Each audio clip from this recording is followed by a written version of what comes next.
Good evening. Welcome to the December City Council meeting of Greenfield City Council. That was kind of redundant, but so glad everybody could be here, and I guess we will jump right in. So thank you all for being here. The time is 6:36, so better a little bit late and organized than on time and disorganized. This meeting is being recorded by the City Council and Greenfield Community Television 9. If any other persons present are doing the same, you must notify the chairperson at this time. Great, we have the recorder and Anthony. All right, do we have any of our counselors online? I don't think we do. We do not, but Councilor Gordon is Okay, so Councilor Gordon is in sick, so we can do a roll call to get started. Councilor Bullock is running late, was traveling and should be here soonish, is my understanding. I did, thank you very much. Councilor Golub? Here. Councilor Gordon is out sick. Councilor Master-Totaro? Here. Councilor Bottomley? Here. Councilor Bullock is running late. We'll try to announce when she arrives. Councilor Williams? Here. Councilor Perry? Here. Councilor Healy? Here. Councilor Brown? Here. Vice President Garrett? Here. Councilor Minhas? Here. Councilor Toronzo? Yeah, I'm here. And the President Wondolowski? Here. Madam President, you have a quorum. Fantastic. I know towards the end of this meeting, we're going to recognize the counselors who are coming off of the council, but before we get to the end, I just want to recognize them right now at the beginning. So Councilor Toronzo, thank you for your service.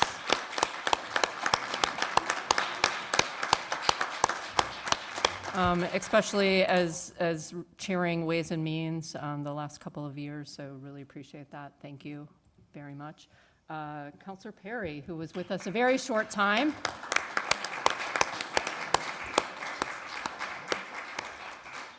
And I also want to recognize Councilor Healy, who has been chairing our Economic Development Committee.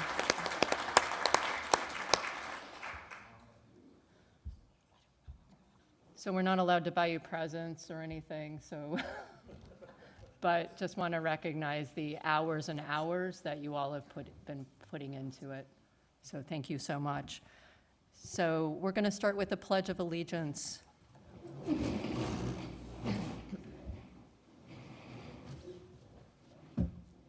I pledge allegiance to the flag of the United States of America and to the republic for which it stands, one nation, under God, indivisible, with liberty and justice for all.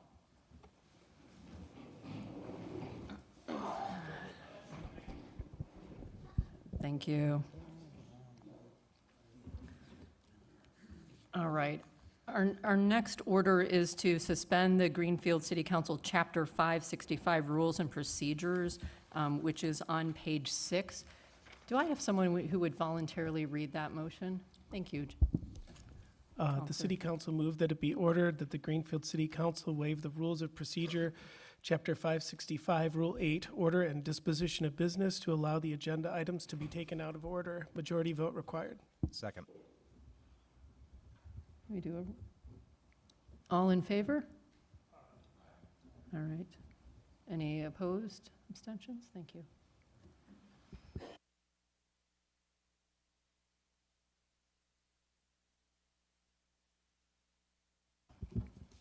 All right, next we're going to approve the minutes from November 19th, which were added on December 15th.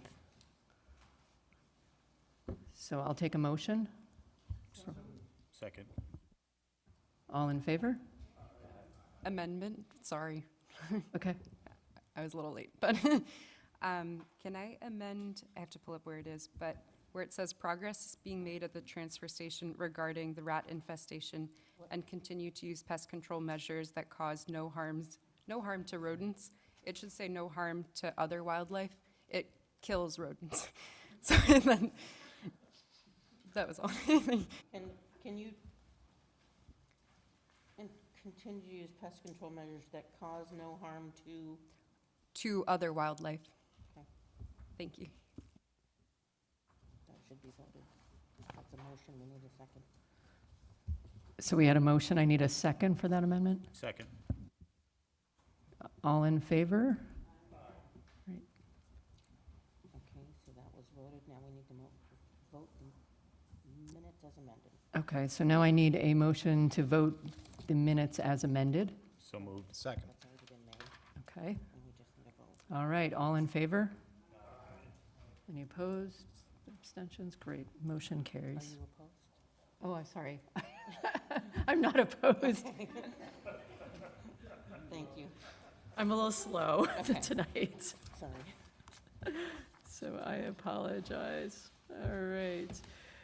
So first up on our agenda is communications from the superintendent of schools and the school committee. So I'd like to invite up school committee member Melody Goodwin and Superintendent Jowl.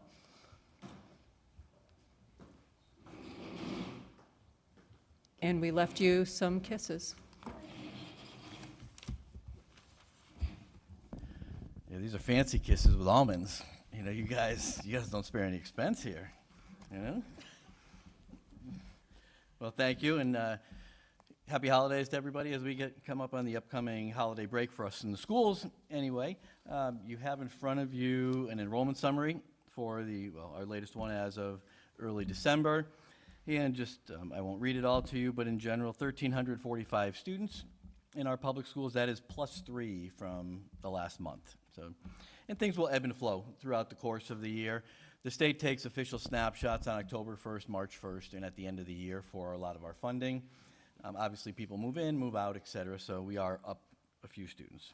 So that is just for your information there. Did want to talk about some of the nice things that are going on, and we're fortunate in that sense to have great support in our public schools.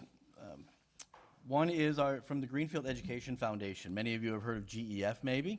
They're a board that solicits donations and will support many teachers' requests. Teachers have an application process that they will fill out, and they will support things sometimes that can't be supported from the public school budget. And I met with their board in November and want to thank them publicly for a lot of the things that they've been doing over the course of the years. And they did just fund many programs for our teachers, and I do want to let you know about a couple of those that they supported.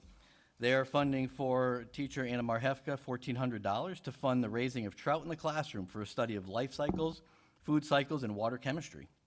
They're also funding $1,550 to Emily Rogowski to help fund transportation to the Boston Science Museum for all chemistry students at Greenfield High School on a field trip. GHS was also covering $3,000 of that transportation for the students.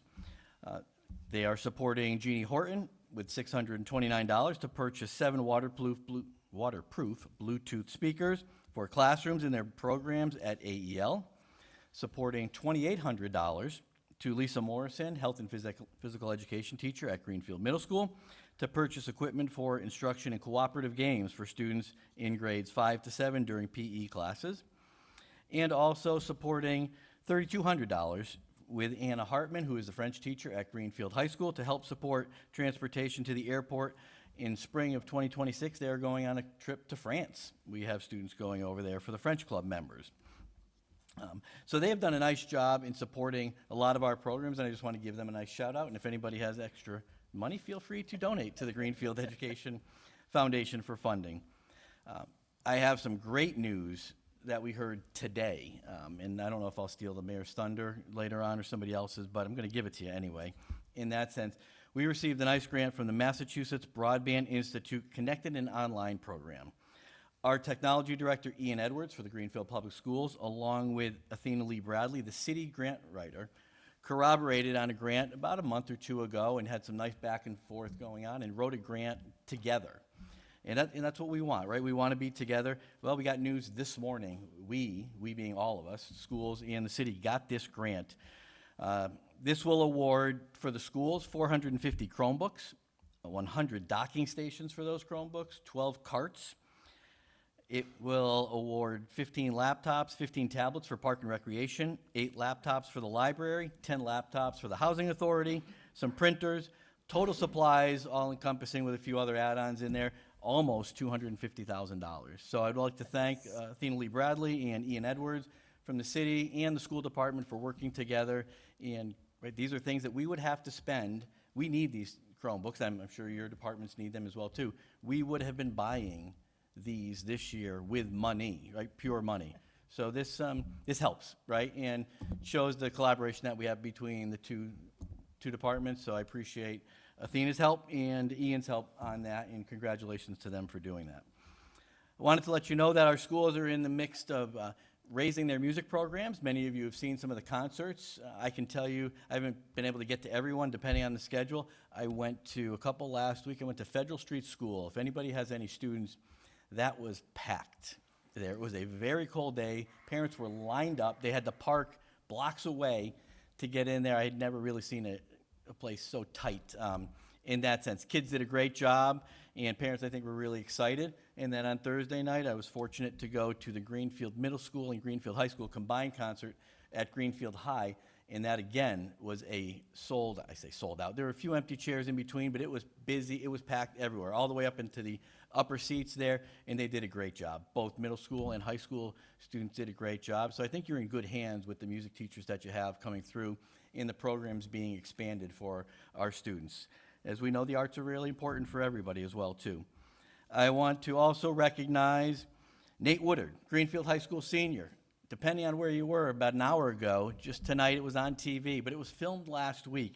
He was the recipient from the Gary Rome Surprise Squad Super Student of the Month Award. And the whole school was out there to meet Nate. They surprised him. He was in a meeting with myself and one of his counselors. And then he went back to the high school. The gym was packed with all the students, the band, the TV. They had a drone flying in the gym out there. He came in, everybody was screaming for Nate, and the band was playing. And you can see it. It is on WGGB. Tonight it's on their website as well, too, if you check that out. He received a $1,000 scholarship from Gary Rome, along with many other things. And it was on the news tonight, and they'll run that this week. So congratulations to our senior, Nate. I know many of you know him. He does many things in the city and a commission as well, and he is ever so busy for the schools, too. So I think we all benefit from Nate as well. And I was also fortunate to attend a dinner award ceremony a week or so ago to honor Sophia Rockowitz, who is the salutatorian, ranked number 2 at Greenfield High School. She received the Massachusetts Association of School Superintendents Award. So each superintendent in Massachusetts can give an award to one of the top students. And the thing that stood out with Sophia was that not only is she very smart academic-wise, right? If you're in the top, couple, you're really good, better than I was in school.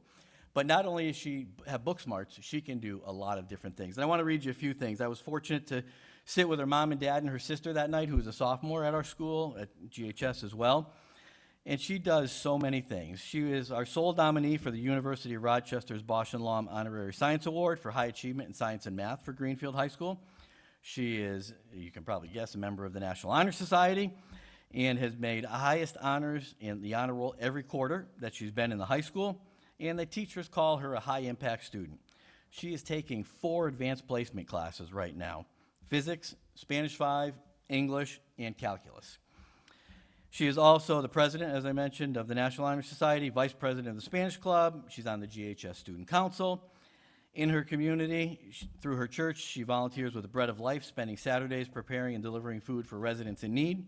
She's also a very talented athlete. She is the captain of the varsity softball team, has won 2 state championships with that team. She is a waitress in her free time. I don't know how she has much free time. At a local restaurant and pub, working Saturdays and Sundays, as well as a Subway artist at Subway. And she also does, which I love because I'm a skier as well too, in the wintertime, she is a ski instructor up at Mount Snow for special needs students and teaches developmentally delayed children and adults how to ski. So I just wanted to let you know we have great students in Greenfield. And I mentioned too, you may or may not have seen the article that she was mentioned in with students from Franklin County. And I always try to remind people that as much as we watch the news throughout the day, or you see it on TV or in online now, it's instantaneous. And sometimes you see a lot of negative things. And they'll even tell you not to watch the news in life because it's probably not good for your psyche and your own well-being. But I want to remind people, and I always do it at a graduation speech, and I'll probably do it again this year, that after you go to an event like this and you see top students representing their districts, and we see Nate and Sophia and many others who are doing great things for the Greenfield Public Schools out there, that we, being yourself and me, as we get a little older in life, are in good hands. Because there are going to be great teachers, great doctors, great lawyers, great service members, great tradesmen, you know what I mean, tradeswomen, out there to take care of us. So if you ever get down in life, look at some of these real good students and realize that you're in good hands on that. So those are just some of the nice things that are happening in the Greenfield Public Schools, and we thank you for your support. Bravo. Your turn. Well, tomorrow, the singing continues at Newton School at 1:45 for music. And tomorrow night at Newton, community readers will be there. So you're more than welcome to come. If you want to read to K4 students, or if you'd just like to see what happens at an elementary school, you're invited. So Newton is busy with music and reading tomorrow. And there is a busy group of people doing a superintendent search. 4 o'clock today, 4 o'clock yesterday, I think 4 o'clock the day before. There's like a 4 o'clock run going on. There's a lot of excitement, and I think they had 25 candidates apply, which is a really large number of candidates, a good pool. And so that excitement, I don't know when the announcement will come for when they've gotten down to wherever they're getting to, but I know they're very excited about the process. And I really appreciate the hard work that that process takes, and really appreciate the fact that Roland is here. And it's not easy being a superintendent of schools. It's one of those jobs that, as somebody who's been a designee on a day, you can't imagine the different things that they handle. And so I'm really grateful that he's here. He has been amazing to work with. And they have to find something better than him, which I'm not sure they can, or I'm keeping him. So that has been really the trend. I don't care what the state says. So, and I want to thank all of you and really hope that we move forward in a positive way with the school committee and the city council. I think I know all of you, and I wouldn't still be here without Wid, who convinced me to keep going. And Derek's my neighbor, best Christmas lights on our street. And so there's so many, I am one of the people who has been watching city council and school committee for 30 some odd years. And so it's not easy. The Greenfield Educational Foundation was started by Robbie Cohn as a realtor, and I blackmailed him emotionally because I bought 3 houses from him and decided he needed to give back to the community. But again, good people, and one of the things that I got to do for a month and a half is walk the streets of Greenfield. And parts of Greenfield I had never seen before. And I got to see growth. I got to knock on doors and talk to people who normally aren't here. They're not in your audience. They're probably not watching you on TV. And their love for Greenfield really warmed my heart. And so they want the best for their children, and that's clear. I even talked to parents who have taken their children out of Greenfield, and I got to know why. I begged to know why.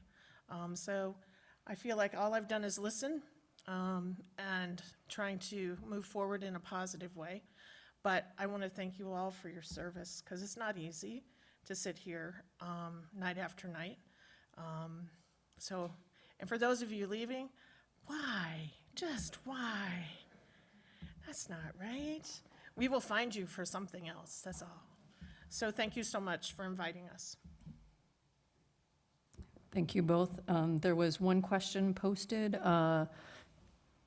so I will read that. I know last week there was a question about the school reorganization, and my question was, since this came up after a year of it being thrown off track and there's no money in the budget this year for school reorganization, what do you see as a good process to reexamine?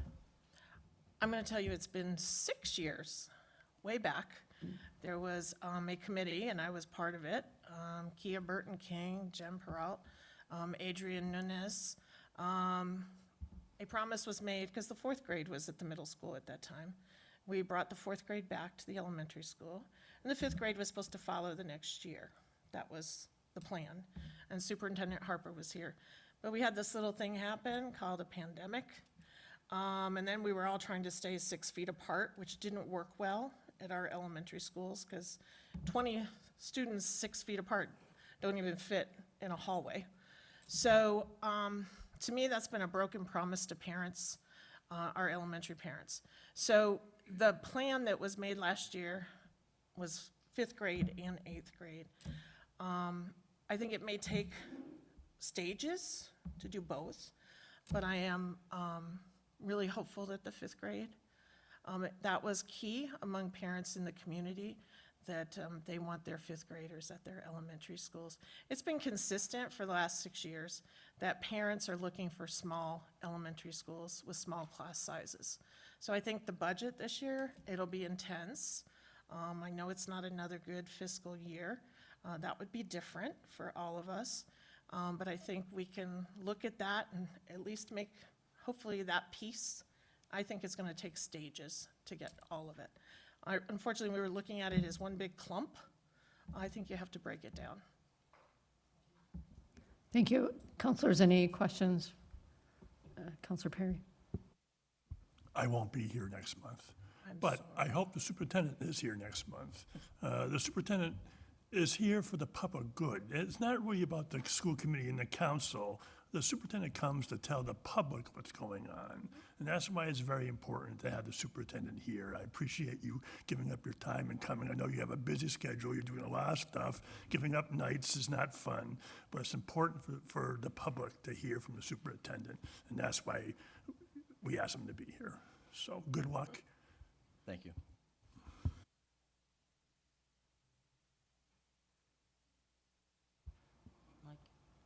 Counselor Toronto?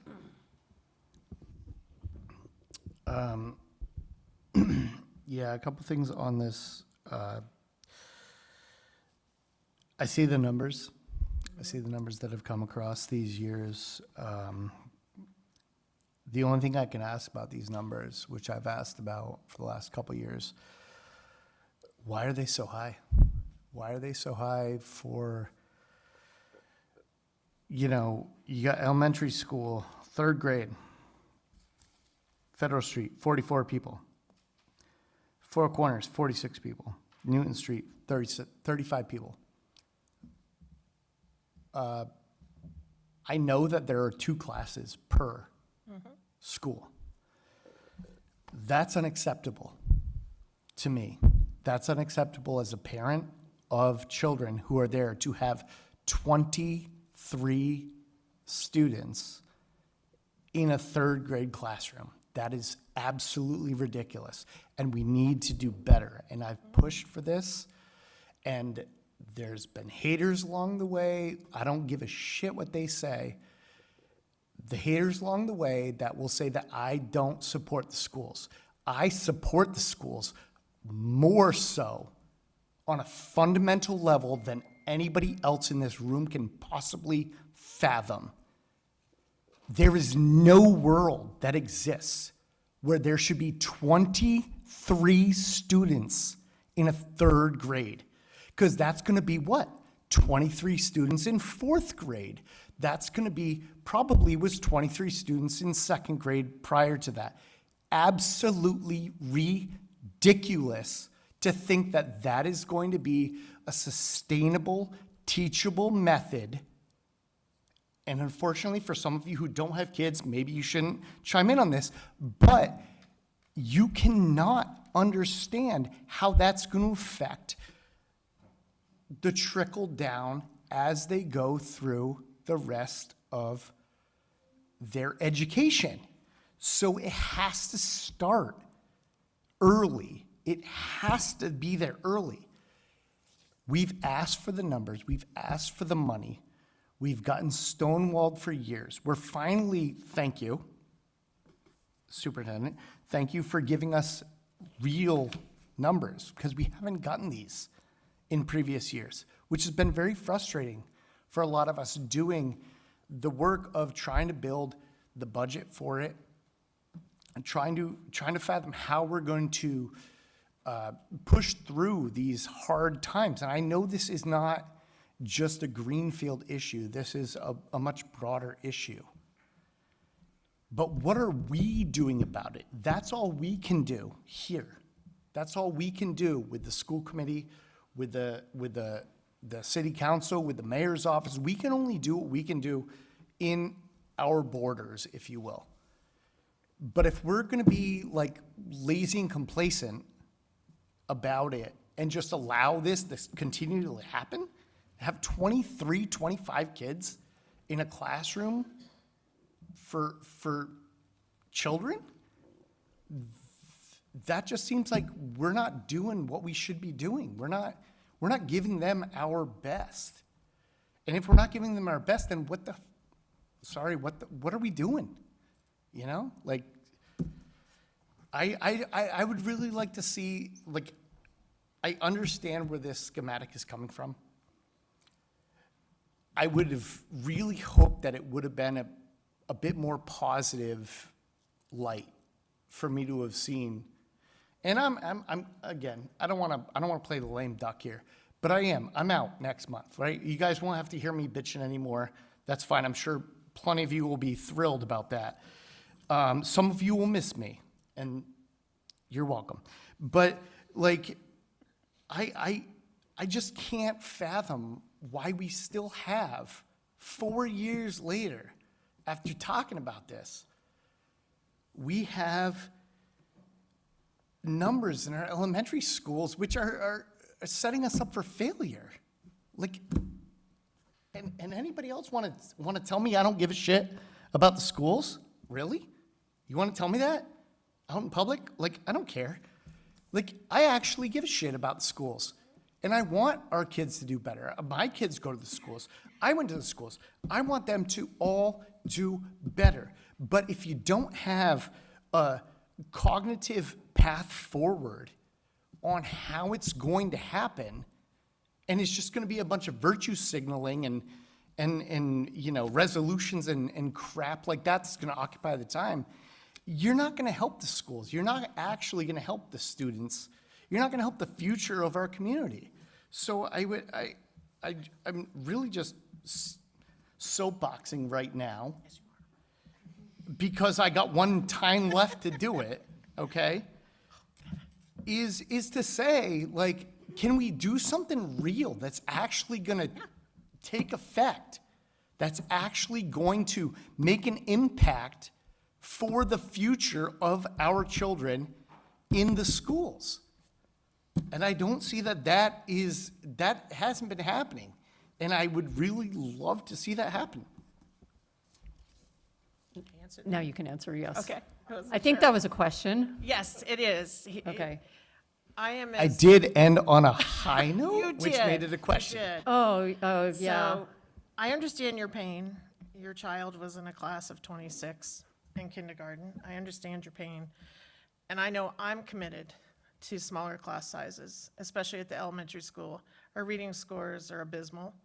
And I would like Greenfield to become not only green, but a place where all children are able to read by third grade.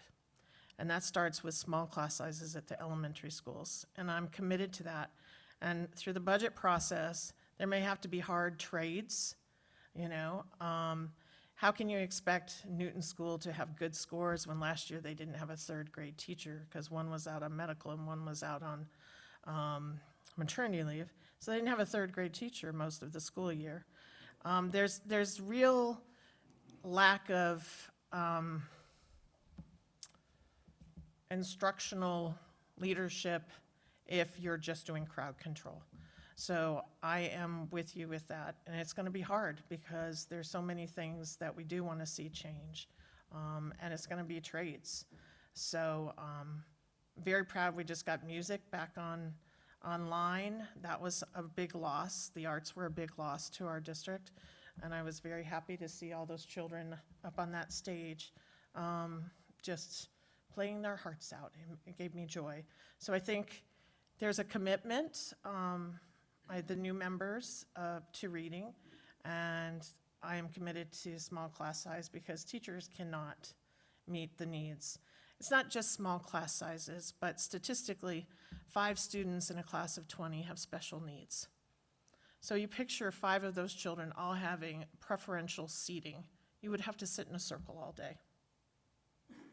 It's really about trying to meet the needs of the population because all of the accommodations, and we're also staffing-wise for instructional assistants. If anybody's looking for a job, we would really like to see your application. We are looking for instructional assistants. And those people are heroes in our classrooms. They provide support. We've always had a shortage. Last year, we were advertising for an instructional assistant the first day of school all the way to the last day of school. So staffing is getting very hard. Substitutes, as somebody who does that regularly, I would say to you that is another, they don't have enough of them. And I think last year, Superintendent Patno told me they had three for the whole district. And so our instructional assistants are being used. So we need more volunteers. We need more people to get involved in their schools. And I am committed to small class size and the reading, definitely the reading. And that commitment is why I'm sitting here and kept going and walking all over town and knocking on doors. So I would say to you,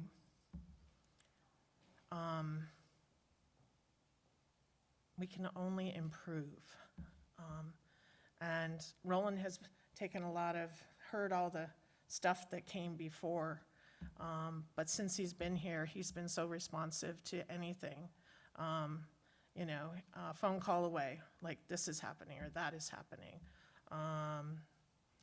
And the changes that need to happen, hopefully, there are 300 families who choose to take their children somewhere else. And I personally set a goal that we could get at least 100 of them back this year, just by changing a few things. I know a bunch of parents told me if 5th grade was at the middle school, they would be looking elsewhere. So I was hoping that change may pay for itself. And that's sort of how you have to look at things today, is what can we sell ourselves as, which is different. So, Thank you. yes. Thank you. I've got Counselor Minhas and Counselor Perry. Oh, you were amen? I was waiting, yes. Okay. Howdy, thank you guys for showing up. I know this is a broader, longer conversation to be had, but the 2 points that you just raised about the smaller class sizes and the better reading scores and being able to read earlier. And this is probably, way too early to start talking about the budgeting and stuff like that, so I'm not saying, hey, give me a whole rundown of all the technicalities, but what is it, in order to accomplish those things, what is it that the city council can give you?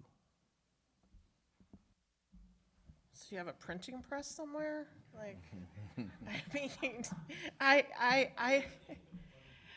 I'm pretty good. I mean, Donors Choose had me on Good Morning America. We raked in 350,000 one year. I think right now it's just support. I mean, it's going to be hard decisions, and I'm really glad Roland's here. He doesn't have any, what's the word? He's gonna listen, and the trade is hard. Education, I've been an educator a long time, and budgets are always a trade. There are times, though, I've faced a built a new school, and then they wanted me to cut 26 teachers for a brand new school, and I'm like, that leaves me and, how many people for 800 kids? So I think it's all about, we're in it together. I mean, But our city also has problems with water, which concerns me. And as a taxpayer, I would really prefer you not to go a little crazy there, because I am sort of the angry taxpayer as well. So I think we can commit to things like citywide literacy activities. We can do a lot. We have a beautiful new public library. There are partnerships. We lost a lot of partnerships during COVID. The schools had great partnerships with the public library, with the Y, with the rec department. Trying to bring those things back are pretty amazing. So, and we had a lot more grants. And we lost a lot of grant money that was coming into our schools. And so re-exploring those pathways, I'm very interested in, because that was millions of dollars that provided a lot of things for our kids that, and Roland heard me with the swimming at the Y. So that was something that was just done in Greenfield in grades 2 through 5. Every class went to the Y. The Y was very proud. They were keeping research that a child in Greenfield had not drowned throughout that program. And they were getting funding to help keep that alive, so I'm hoping that will keep going. So I think what I've also seen is our PTOs are very strong, and they're people who are committed as well. We have strong parents who just want to know what to do, and it's giving them some ideas. So it's going to be a trade. So if you say, I want this, and I'm going to say, well, we traded 3 of these to get, it's going to be like that, because you just don't have the money to. Even when you give a school millions and millions of extra dollars, they still want more. They still want more, because they like robotics, and we like chemistry labs, and we like stuff. So you have to be very careful about the process. So I have Counselor Golub and then Counselor Healy. I'll echo Councilor Toronzo's primary point of making the elementary grades smaller, and your point, Member Goodwin, about prioritizing literacy. I also, as we look at these numbers, I notice that the 2 drop-off points that I notice are between 6th and 7th grade and 8th and 9th grade. I'm imagining that the 8th to 9th grade is related to the tech school and their offerings. Is that accurate? Mm-hmm. Okay, and A lot of it, yes. okay, a lot of that, and so that makes me curious about. I've heard a bit about efforts to bring programming, like you said, Member Goodwin, to increase programming at the high school that would attract students to Greenfield. I'm curious if there's a similar shift between the 6th and 7th grade that you're considering, but we have a long meeting, we don't need to go into that, but I just want to highlight for the council, for the public, for you all, that I'm grateful for any efforts that you all are doing to retain students at those ages. Yeah, so thank you. All of them. I just want to end things on a light note. Thank you for everything both of you do. When we talk about reading, I go back to my childhood in Chicopee, right? And there was a program back then, and I always used to joke, Pizza Hut taught me how to read. So, you had mentioned like teaming up with local businesses, maybe Domino's of the world. I think it was like if you read 7 books and did 7 reports, you got a sticker, and then you went to Pizza Hut and got a free slice of pizza. Like things like that. They don't do them as often anymore, and I don't know if it's because those were subsidized by like state grants or whatever they were for the businesses, but yeah, Pizza Hut taught me how to read, so I'm very grateful for that. If I may, Counselor Healy, we do have a reading initiative going on right now. It just started after Thanksgiving, and it's with the Springfield Thunderbirds, the AHL hockey team down there. And Boomer has been around visiting the schools and will be around this week as well. And if the students read so many books, I think it's 20, don't quote me on that, they will get a free ticket to a game, to Greenfield night in January, maybe the 24th, somewhere. It's that Saturday night in that range. And last year had a great crowd, so we're anticipating a great crowd. So maybe hockey will help them read as well this time. Yeah, as a follow-up, that's great, because I find like, a lot of children don't have the passion with reading. They struggle. So when you motivate them rewards like that, it does help them go a long way, so thank you. Great, thank you so much. We really appreciate the update and the conversation. Thank you. And just as a reminder, if anybody's here for public comment, there's a sign-up sheet over here, so throw your name on, and you'll have 3 minutes to speak. So now we're going to hear from Aaron.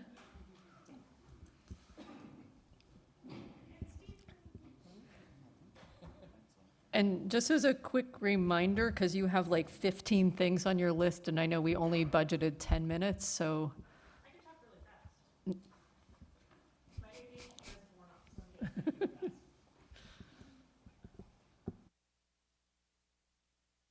Sorry. Okay. The mayor is currently conducting interviews and deliberations for the new superintendent, and has asked myself and Stephen to provide updates and commentary to the council tonight. The Main Street redesign project is still moving along slowly but surely. We are now around 75% done with the design and engineering process, and will be moving on to the next phase soon. Additional changes are expected for ground-penetrating radar, which will help make sure all underground utilities are mapped out to prevent any larger problems as the project moves into the construction phase. We are working closely with Mass DOT to have a clear understanding of the next phases of the process, and will have regular communication with the public and business owners to provide updates and answer questions. We are continuing the cleanup work on the former Lunt Silversmith property. Indoor air testing of the detox center will begin soon to gather more data for the LSP. The warming center has already been open several nights this year. We received a grant again this year that will cover 30 nights of the center being open this winter. Each shift has one community volunteer and one public safety employee, either from the fire department, police department, or the sheriff's department.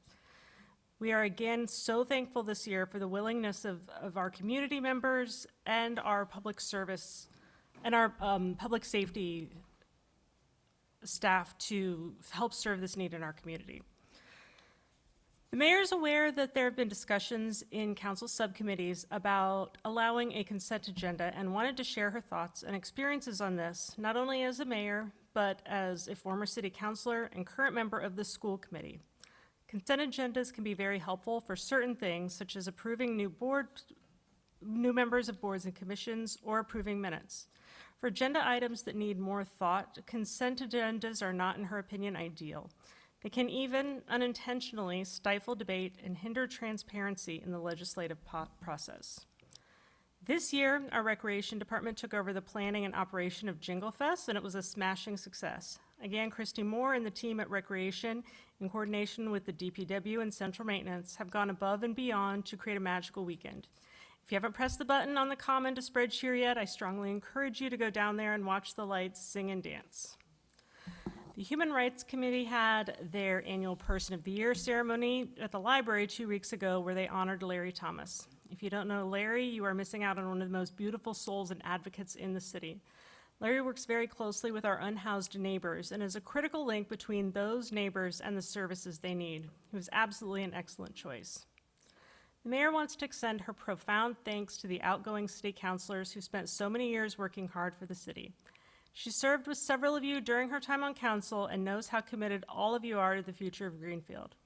On a personal note, I have truly enjoyed working with all of you, and I've learned so much from you, and I thank you for that. Thank you all for your service to the city. As we move into budget season, we will get updates on our projected health insurance increase and financial forecast and concerns for FY 2027. We met last week with our health insurance and are expecting a double-digit increase again, which is not great. And our capital planning has been turned in by our departments, and we are working hard to prioritize projects based on the most critical needs. With that, I'm going to turn the rest over to Stephen. All right, well, thank you. And we are churning away in the business and finance office in order to close out, set a tax rate, move on with those types of things. I'll just remind everyone that I am new here, treasurer's new here, collector, accountant, as well as assessor. So everyone in my departments are new. Most all do not have municipal experience prior to, but they are doing a bang-up job. They are doing a great job, working very hard. A lot of us spend 10, 12, 14 hours a day trying to get this done. And we are moving ahead. I'm happy to report that last FY25, we'll have a positive ending balance of almost $1 million, which is wonderful. And it looks like, and Christina will have more information here, our tax rate is going to go from $19.54 to $19.31.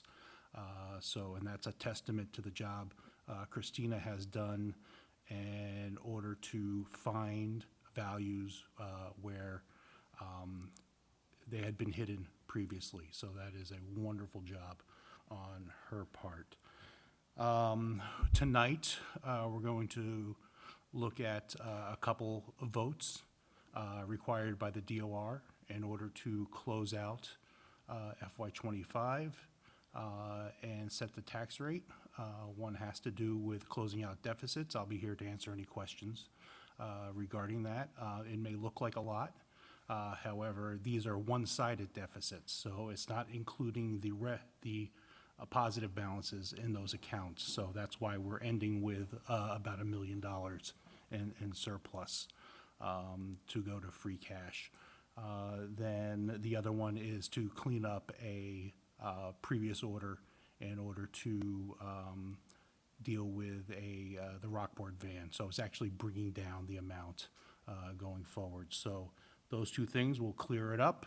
We'll be able to submit for certification of the tax rate, and then we will be able to send out bills on December 31st, which is vitally important, because if we don't, then we can't collect until May, which then creates cash flow issues and a lot of other problems that I don't want to get into, but that is one of the things that we really need to do to finish this out.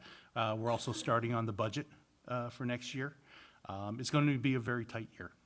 There's no question about it. As you know, Massachusetts is scheduled for a bit of a recession coming up, so that's going to be tough. On the good side, interest rates are coming down, as well as the stock market's doing well, and a lot of the state revenue derives from capital gains, investments, those types of things. So hopefully that will kind of right the ship on the state level. Some other issues that we're hoping to overcome as far as the budget, we don't know what the state aid's going to look like. You know, with the changes in the federal government, it'll be tough to gauge how much money we're going to get from the state, as well as the federal government. So our local aid may be impacted, and as well as health insurance. So we talked about it before. Unfortunately, health insurance is looking like it's going to increase around 10 to 15%. I hope not.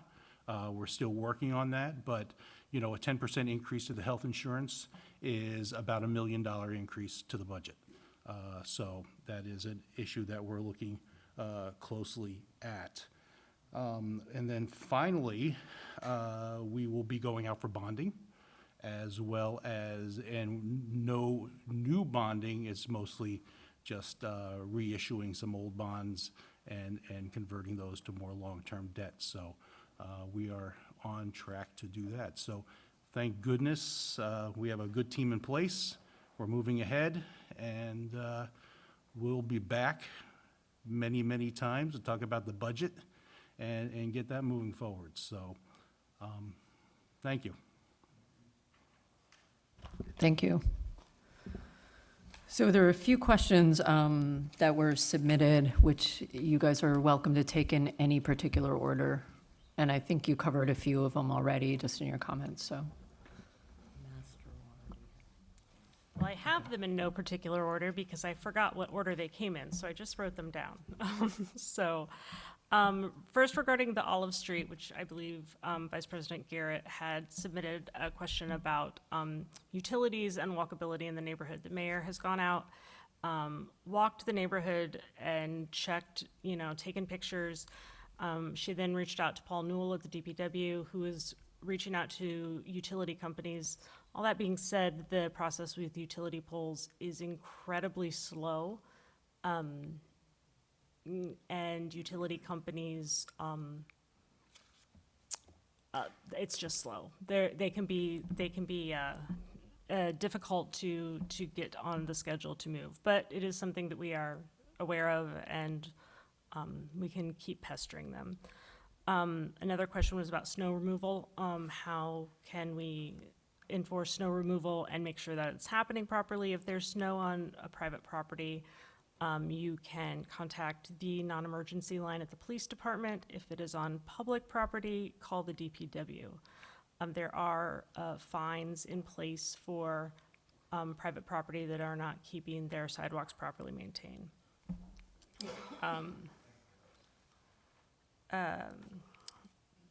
In regarding school reorganization questions, the mayor wanted to comment that last school year, the school committee voted to pause the reorganizing plans and then after that, they held one meeting to further discuss.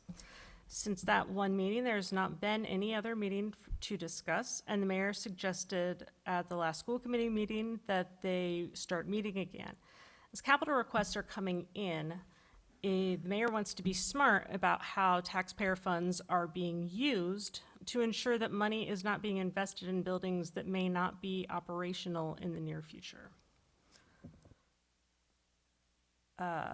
And there was one other question. No, there wasn't. I think that's it. There were two others. So one is just the process for locating and notifying owners of their families regarding abandoned or hazardous properties in the city. Yes, that is the other question, and I have that one written down too. Great. So when we know who all of the owners are of the abandoned or hazardous properties, and we are contacting them, we are sending out letters, we are sending out certified letters. I know for a fact our building inspector, police department, health inspector have gone and knocked on doors of these places if they are occupied. So we know who all the owners are. We do everything we can to contact the owners, to encourage them to bring their properties up to code, to make sure everything is safe for either occupants or the community at large. And if none of those things are working, then we pursue other options through the legal system. Thank you. And the last question was the status of certification for free cash. Sure. As soon as we set the tax rate, they'll have the information that they need. Then we have to send in a couple other pieces of information, and then free cash should be certified then. Councilor Healy? It just seems like it's kind of late in the year to be setting free cash. Typically, we know that number prior to even setting the tax rate. So I'm a little concerned there for a couple of reasons, and you could take it, and this is my last meeting, so you guys can take it to the next one after that. But one, I see a lot of financial orders on here pulling money from capital stabilization. You're also pulling money from general stabilization. Last time I checked the capital stabilization account, I think there was like $650,000 left in it, somewhere around that range from the last meeting. And we don't know what that free cash number is. So it's like, you're kind of saying we're gonna backfeed these accounts with that free cash, which is X amount of dollars, and we're supposed to vote on these and make these determinations without that knowledge. And it seems like, I'm gonna abstain from all those votes because I just don't feel comfortable voting without having all that information in front of me. Yeah, we are a little late. There's no question about it. We've had such transition in our departments that getting this all together has been quite a hurdle. However, we are moving forward. And, next year it'll be much better. But you're right, free cash is dwindling. There's no question about it. And each year it seems to get a little bit lower. Hopefully, we can go ahead and through the budget process, right that ship and kind of right-size the budget to where it needs to be. But the big pieces are health insurance and those types of things that we Yeah. really do need to tackle. Well, I work out of a business in Westfield, and I talked with one of their city councilors, and they're sitting on about 7% of their, on capital stabilization of their overall budget, which is like a lot larger than ours, obviously. So, Councilor Bullock and I, over a year ago, brought up these concerns, and, this is exactly what we're talking about. Because now we have these issues where we don't know how much money we're gonna have in these stabilization accounts, and and if we get a small free cash certification, we don't have any accounts to draw from. It's gonna be a real problem, so I hope you guys think really hard about how you're gonna stabilize the fiscal year. You're not the only municipality having insurance issues, but, with proper planning, and I know some of it pushed over from the previous administration, right? So it's not all your fault, but we have to do something to try to find a solution to this, because it's gonna be devastating in the next 2 years. I have Counselor Messer Totoro and then Counselor Tronzo. Yeah, to follow up on that, as far as stabilization goes, I know you don't have a number, but do you have like a general idea?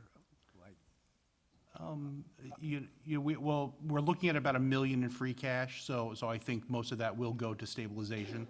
And so, based upon that number, we will have to look very closely at capital projects going forward. So there may not be a lot of capital projects, but most of that, in my opinion, should go to stabilization, because that's the rainy day fund, and that's what we need to do for the future. and as far as getting this out to DOR tonight, if we don't send the tax bill out, and we're not sending bills out till May, we're not only like gonna have trouble paying bills, but we're gonna lose a ton of interest as well, right? Because that money's in short-term investments, is that correct? That is correct. So each quarter, it's about $11 million or so. So, 2-3% of that is a significant amount of money. Right. Yeah. So it would behoove us to take It's- care of that It certainly would, yes. before the night's over. Okay, yeah. Counselor Tronzo? Yeah, I love talking about this stuff. I know that a lot of people, the moment that I open my mouth, let's just put it that way, they want to just vote against whatever I'm going to say. And that's just been apropos for the last 4 years. Okay, that's fine. I think it's wrong to do that, but the other part of this, I've always looked at free cash as a bad investment, okay? So level with me on this. You go and you do your personal taxes every year, and you go, oh, shit, I got $5,000 back. I look at you, and I think you're a fool that you got $5,000 back, because you could have had that $5,000 in your paycheck the entire year. But you allowed the federal government to take your money, make interest on it. You didn't make any interest on it. And if you put it into a savings account, you wouldn't have made jack anyway, because that doesn't work anymore as our banks go. But all of that to say is, I don't like a couple of years ago during COVID, when I started here, we got like $4.5 million in free cash. And I said, wow, that was really everybody over budgeting their department. Like, that's ridiculous. That's all that free cash really, if you want to take the long and the short of it, free cash means we over budgeted, and now we're finding out that when we reconcile our money, we got some left over. To me, I don't want to run a city or a municipality on that. I want us to run, not to say as close to zero as possible, always have a little bit of padding, always have a little bit of rainy day fund I've talked about this with the schools. No one want to listen to that one either. But like, you don't want to overinflate your budget because then you're taxing the crap out of all of your citizens the entire year only to find out, wow, we got this surplus of money. Great. And we can put it into capital next year. Guess what this city doesn't need? Any more capital projects right now. We are not fiscally able to fund a goddamn thing for about 10 years. If I can ride out on the sunset like Butch and Sundance for anything other than this, that is you're not paying for anything. None of your housing projects, none of your extraneous stuff that you want to do, we're taxed out, literally taxed out, pun intended, in Greenfield. We got a library, love it or hate it, doesn't matter. We got a fire department, love it or hate it, doesn't matter. Got a high school, love it or hate it, doesn't matter. These are things we're still paying for right now. We have no capacity to borrow anything without really putting ourselves in a bad, bad state of being. Like, my parents would have slapped me in the face if I ever tried to borrow this much money. But recognizing that the years going forward with the terms of like free cash, it's not free. We already paid for it. We paid for it last year. And now we're just getting the residuals of it. So the understanding of how this stuff works, I think, is really important for folks not only on this council, but folks going forward who look at this stuff, who say, well, why can't we just buy this? Why can't we just borrow this? Why can't we just bond this? You can't just keep borrowing and borrowing and borrowing until you have nothing. Otherwise, look in the gutter. That's what you're going to see. The city's going to be in the gutter. We're going to go into receivership. I will say this honestly, and I told you I would, John. If the school department right now doesn't go into receivership this year, that is a problem with the state not paying attention. Our school department is so screwed right now. We can't take care of this in-house. Sorry for the bad news, guys. We can't take care of this in-house. And if the state doesn't come in and put us in receivership, it is going to be detrimental to the future of our children who grow up in these schools. And I don't usually speak in absolutes, but I'm absolutely stating that right now. Thank you, Counselor. Counselor Williams? Yes. I have a question on something different that's been listed. Going back to the issue on the hazardous properties, I would like to know if you can comment at this time if there has been any progress going forward regarding the issue on School Street. There is an ordinance in place that allows the city to fine owners who do not take care of their property, and that's been an eyesore and a health hazard for quite a while.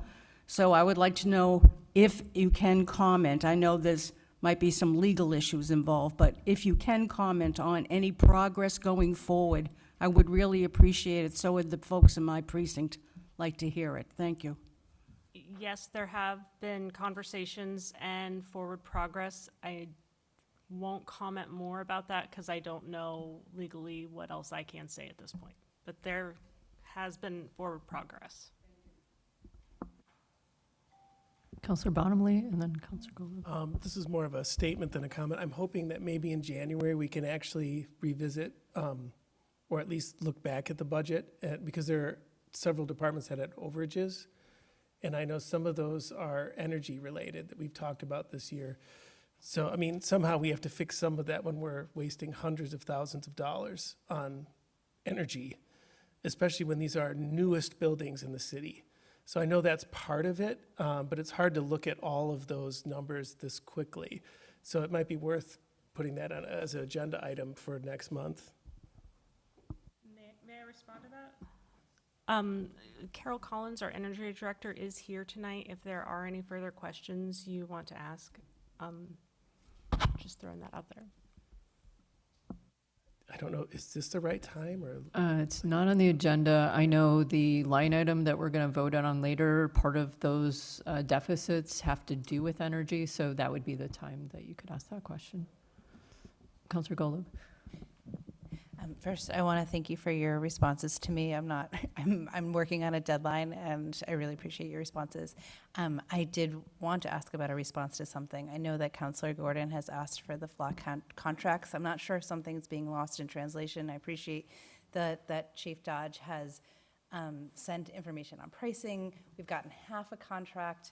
I'm wondering when we will get the full contract of the flock cameras. And if you're able to answer that, or if you could just say, it's coming by the end of the year, when we will receive that. The answer is I don't know. I have contacted Chief Dodge about it a couple times. I will go back and ask him again. But I think that there is, that there might not be I think there might not be the exact contract that is being looked for, but I'm not 100% sure what the issue is. I have not had time this week to follow up on it, but it is on my list. Okay. It seems like from the email that the request to Chief Dodge was about pricing, and that the request to that was answered, but the request to the mayor is for the full contract of the ongoing services. So if you could look into that, I'd be really I'll good. follow up on that. Thank you. This week. Thank you. Any other questions? All right, thank you. I'm going to take this out of order because we voted to do that. So I'm going to ask Fire Chief Strahan to come up.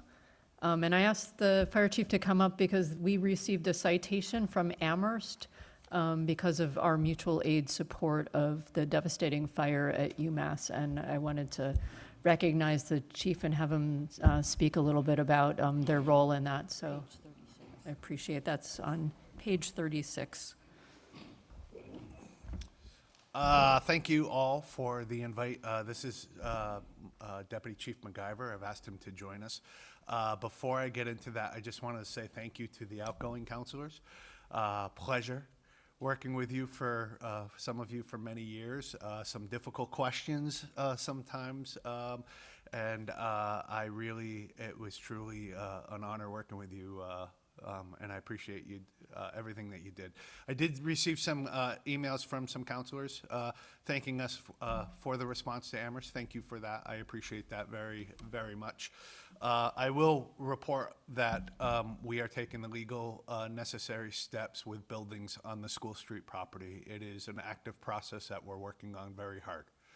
And that's all I can give you for an update on it. But the fire department is a part of a survey team that has been tasked and legally tasked with looking at some of the options for that property. Amherst, we got a very nice letter from the town of Amherst. They had a very big, devastating fire with the building that was under construction, and then quickly extended into some other buildings that overwhelmed the water supply system, which made some things, challenges for the putting out that fire. That fire burnt for about 4 days. We were asked about hour 15 to send our brand new ladder truck, which you all approved a year ago, and it came in very quickly. It spent 14 hours fighting a fire under pretty hard conditions, temperature-wise and whatnot. It's not a matter of just setting up the ladder truck and letting the water flow. You go, you put out a little bit of fire here, you move the truck, you put a little bit of fire here, you move the hose. The company that went down there was Group 3. Captain Phelps was acting captain. Acting chief. I was out of town, so I did not have the opportunity to go to that fire. But they do what this department does every day, and that is perform at the highest level of professionalism and dedication to make sure that whatever mission that is tasked to the fire department, it gets done, and it gets done in a very high-quality manner. And to be recognized by another organizations such as the City of Amherst is truly humbling to get that comment back. So thank you for the opportunity to be here. I don't really have any other details other than that to say. The last thing I want to follow up is it just reinforces our very aggressive and very robust mutual aid system that we have in the fire service, not only at the county level, but at the Western Mass level, at the state level, and beyond. That fire, they have one ladder truck and they have a quint, but they have one ladder truck and they needed 7 of them. And so often we're asked, can we share trucks? And the answer is, yeah, you could, but in incidents like this, they needed more help than they had. We have had fires in town where I've had 6 ladder trucks dedicated to the fire scene. We have 5 of them in Franklin County. So just put that in a little perspective when you start thinking about, man, it's a lot of money for a piece of equipment that we could share. And when I've gone and I made the argument and you've all supported it, this is the results of it. We were able to help our neighbors, and then God forbid we ever have something like that. I know we can count on them to provide the same level of dedication and help that we provided them. I'm happy to answer any questions.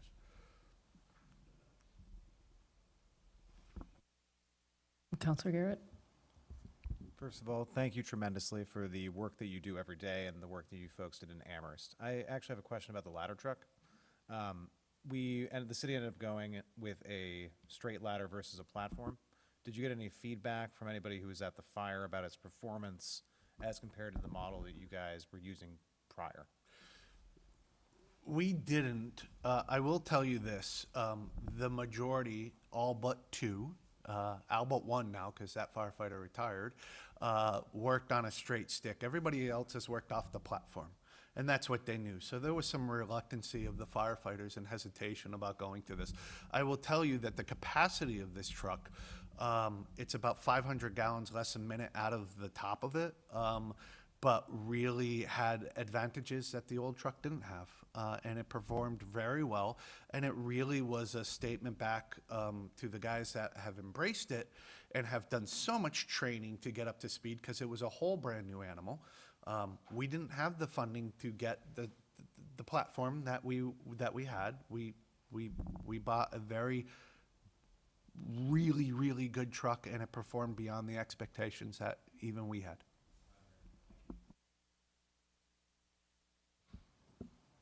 Counselor Perry? I just want to thank you for everything. I had the pleasure of watching these guys work because they were at Prospect Street for 3 years, and so I talked to a lot of guys and saw a lot of stuff. But as budget season comes up and the inevitable debates and discussions come up, just remember the fire in Amherst. When someone makes a sarcastic remark about, oh, the fire department, oh, the police department, just think about Amherst and what a difference we made because of what we do for our fire department, our police department. Thank you. If I can end it, if there's, I'll obviously take more questions, but if I can end the last statement, we can't do it without the support of the mayor's office and city council. And the support that city council has shown the fire department over the years and the city as a whole has been tremendous, and we are truly humbled for that support. So thank you. Thank you. Thank you so much for joining us. Really appreciate it. So next on our agenda is the Board of Assessors, and I think I'm going to make an executive decision to have them present right before we vote on that line item instead of having it in our distant memory with other things happening. If that, I see nodding. So if everybody's okay with that, I'd like to go to public comment. So we're going to bring you up when we talk about and get to the motion. So I'm sorry, Jim.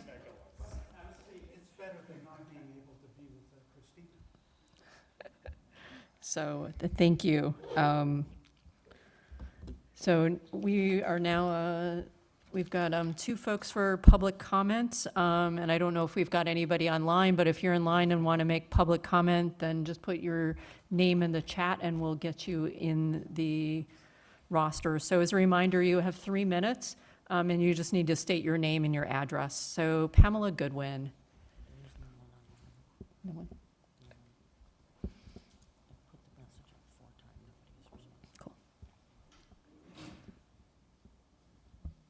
I'm not going to take the almond Hershey Kiss. I think they No forgot one's to take taken it. It's yours. Oh, it is? Oh, I want a bag full. So thank you again, counselors, for all your hard work. Last public meeting, I ran out of time. Can I get your name and address? Oh, please? sorry, Pamela Goodwin, 54 High Street, apartment 307 at the Weldon. I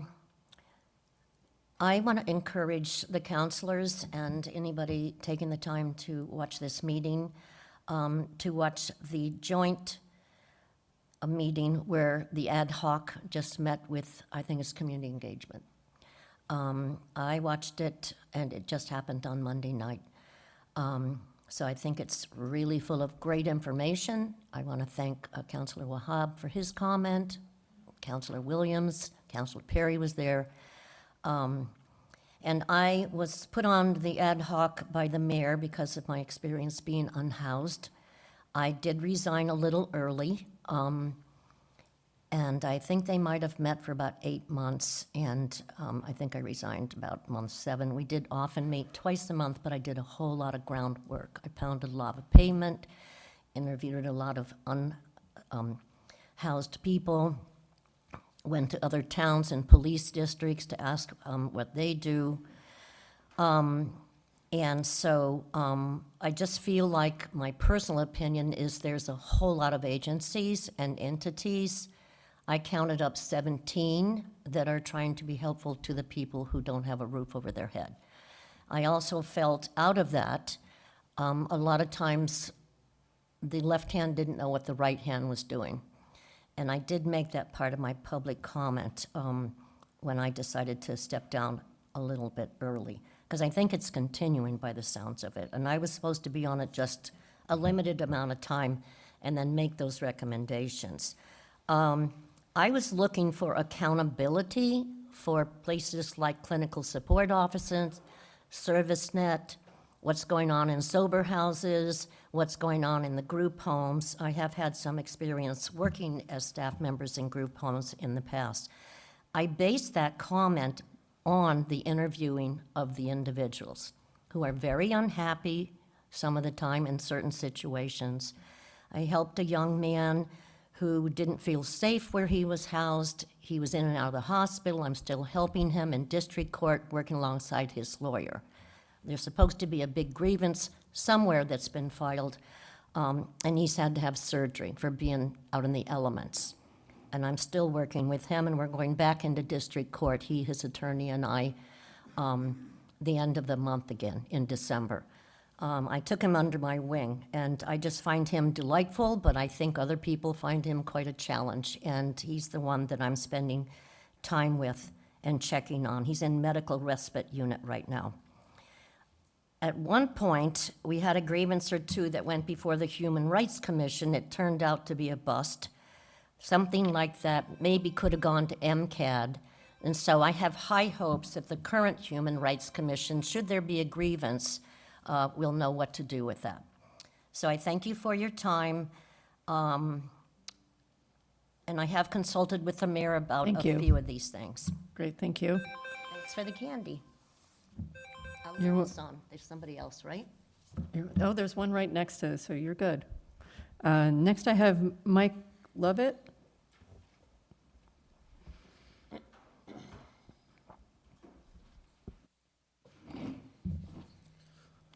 Mike Lovett, 96 Maple Street.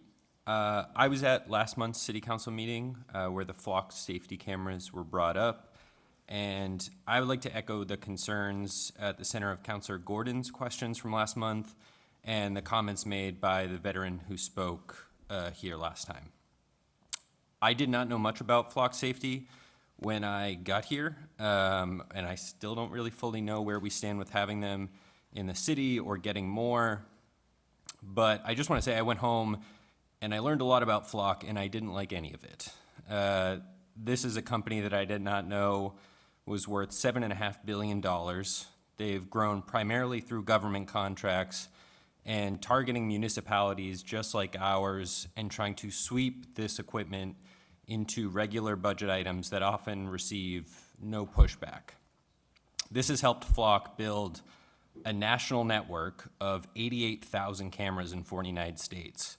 And I use the word network because they do. On their website, they list themselves as the largest public-private safety network as their primary differentiator. I still don't understand their data sharing, and based on the questions about the contract, I'm wondering if you're in the same boat. There's been evidence that flock data has been given to ICE. There was a woman in Texas who was tracked down in Illinois as she sought to cross state borders to receive an abortion. I'm wondering, is Greenfield going to allow our cameras data to participate in cases like that? One of the most concerning aspects of this company is where they get their money. In March, they received $275 million in funding from the Founders Fund, and that started by a guy named Peter Thiel. And for those unfamiliar, I don't have enough time to discuss how destructive of a figure Peter Thiel is, but I'll come back next month and talk more about it. Over the summer, Peter Thiel was asked in an interview with the New York Times if he agrees that the human race should endure.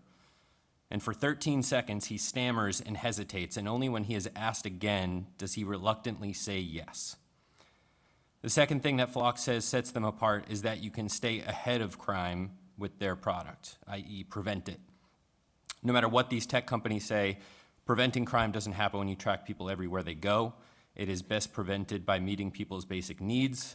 No one can eat a flock safety camera, no one can be housed by one, and there is no flock safety camera that will reduce the size of a classroom. There are departments around the city that do meet people's basic needs every day, begging for money, and I don't think we should outsource any part of our public safety to a bunch of tech billionaires who do not care about us. Thank you. Thank you. Online, I've got Susan Wergaftig. Thank you. Susan Wergaftig, 45 Forest Avenue, here in Greenfield. I know that you are going to be voting on some funding around the Lunt project, and I just wanted to, from a community point of view, let you know that the Lunt Neighborhood Action Group has been working closely with the city, and we are all in the process of developing information that we hope will lead to funding for whatever cleanup needs to be done at Lunt through an environmental bond bill that is going to be, I hope, done and ready to go by the end of this fiscal year. We are working with Senator Comerford around this right now to make sure that we have all the information we need to be able to both support this bill and to be able to take advantage of it once it passes. So I just wanted you to know that the Lunt funding that you're having requested on your docket now is important to this process. And I think I'm hoping that within the next year or two, I will not have to come before you about anything about the Lunt project at all. Thank you very much. Thank you. And thank you, everybody who spoke tonight and for showing up. We really appreciate it every time. So it is 7:59, and we're closing public comment, and I'm moving to the public hearing and second reading. So that is page 39 and 40. And could I ask Counselor Bottomley to read that for me? Yep, let's see. Make sure I got the right page here. Public hearing. In accordance with Home Rule Charter, the Greenfield City Council will hold a public hearing on Wednesday, December 17th, 2025 at 6:30 p.m. at John Zahn Community Center, 35 Pleasant Street, and Zoom. Meeting ID 920-5100-6018 to receive public input on the following. Approve amount not to exceed $85,000 from capital stabilization account number 8402 to complete installation of high-speed electric vehicle charger at police station. Approve $47,577 from capital stabilization account number 8402 for information technology upgrades to public safety equipment. Approve amount not to exceed $10,000 from capital stabilization account number 8402 to continue engineering and consulting services for cleanup project study at former Lunt Silversmith property. Approve amount not to exceed 20,000 from capital stabilization account number 8402 for site work and paving around Department of Public Works sludge press. The city council may consider the same on Wednesday, December 17th, 2025 at 6:30 PM at John Zahn Community Center, 35 Pleasant Street, and Zoom. Meeting ID 920-5100-6018. Materials can be obtained from the city clerk's office, 14 Court Square, from 8:30 a.m. to 5 p.m., Monday through Friday, or phone 413-772-155A, extension 6163. Laura Wondolowski, Greenfield City Council President. Thank you. And now the tax classification, please. Tax classification, public hearing. The Greenfield City Council will hold a public hearing on Wednesday, December 17th, 2025, 6:30 p.m. at the Johnson Community Center, 35 Pleasant Street, and Zoom. Meeting ID 925-100-6018 to adopt a residential factor in accordance with the provisions of Massachusetts general laws, Chapter 58, Section 1A, which shall be used by the Board of Assessors to determine the percentages of the local tax levy to be borne by each class of real and personal property. The assessors shall provide all information and data relevant to making such determination and the fiscal effect of the available alternatives. The hearing is required under Section 56 of Chapter 40, Massachusetts General Laws. Laura Wondolowski, Greenfield City Council President. Thank you so much, Counselor. It's 8:02, and I'm opening the public hearing. I don't have anybody signed up. If anybody would like to speak to these items, please indicate and we can get your name on the list. It is 8:02, and we're closing the public hearing. So next is the second reading. Counselor Bottomley, can we keep going? Yep. Thank you. City Council, second reading, December 17th, 2025. Approve amount not to exceed $85,000 from capital stabilization account number 8402 to complete installation of high-speed electric vehicle charger at police station. Approve $47,577 from capital stabilization account 8402 for IT upgrades to public safety equipment. Approve amount not to exceed $10,000 from capital stabilization account number 8402 to continue engineering and consulting services for cleanup projects study at former Lunt Silversmith property. Approve amount not to exceed $20,000 from capital stabilization account number 8402 for site work and paving around DPW sludge press. Thank you so much. So I would like to move up under motions, orders, and resolutions, items 12, 13, and 14 to become 1, 2, and 3. Point of order. Oh, wait, did I miss something? We need 11 through 14 to be moved up. Oh, the utility van? Yes, because that's part of the. Okay, got it. Okay, sorry, got it wrong. So we got to do 11. Mike Toronzo had a point of order. Counselor Toronto? I was just making a point of order. Do we not need to have a second reading of the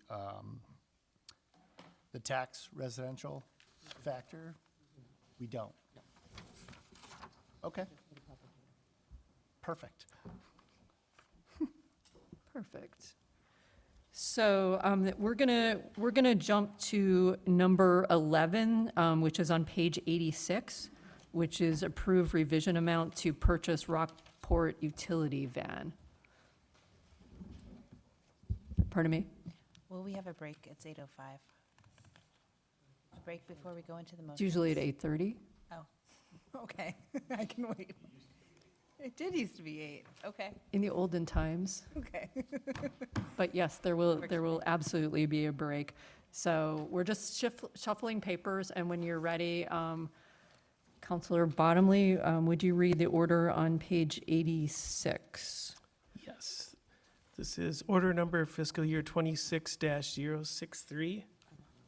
The City Council, on recommendation of Mayor DeSorger, move that it be ordered that the City Council approves a revision in the amount needed to purchase and equip the previously approved Rockport utility van for central maintenance from $90,000 to $79,693 from capital funding appropriated for the fire department ladder truck. Majority vote required. Second.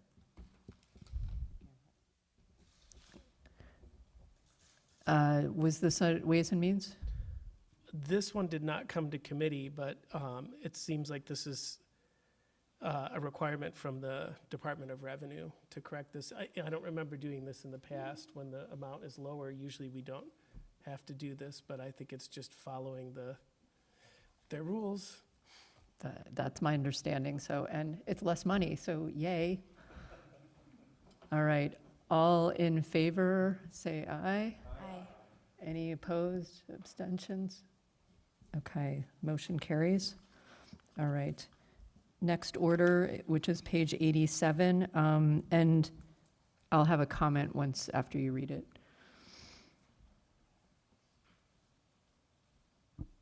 This is order number fiscal year 26064.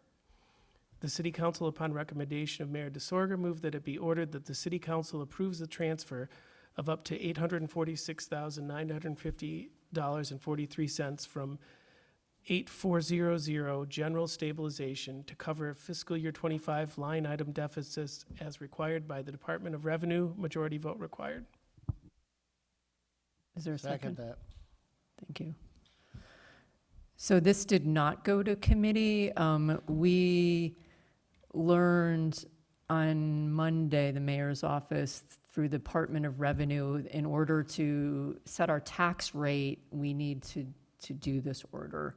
And as we learned earlier, because of all of the new folks in City Hall, they were woefully behind. I talked to the mayor and the whole team this morning, I can't remember.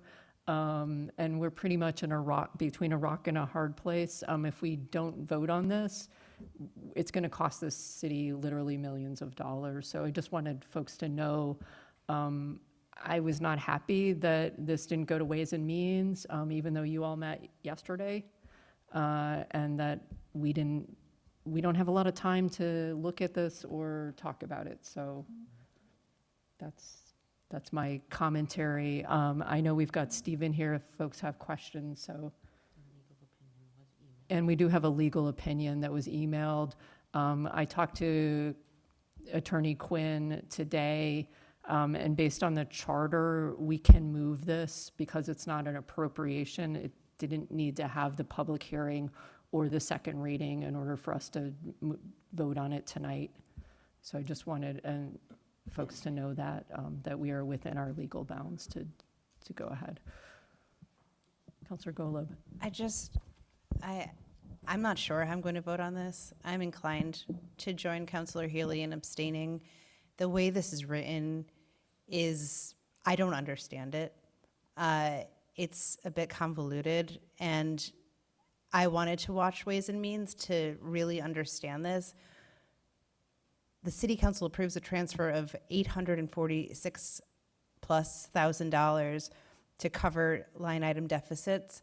I hear the legal reasoning to do it, and I'm not appreciative of the city putting us in this position that either we vote on something that doesn't make sense and sounds troublesome, or we rack up millions of dollars. So I would like to understand this better, and I really wish that this had come to Ways and Means so that we could, because this is a significant decision that we're being asked to make. Counselor Toronto.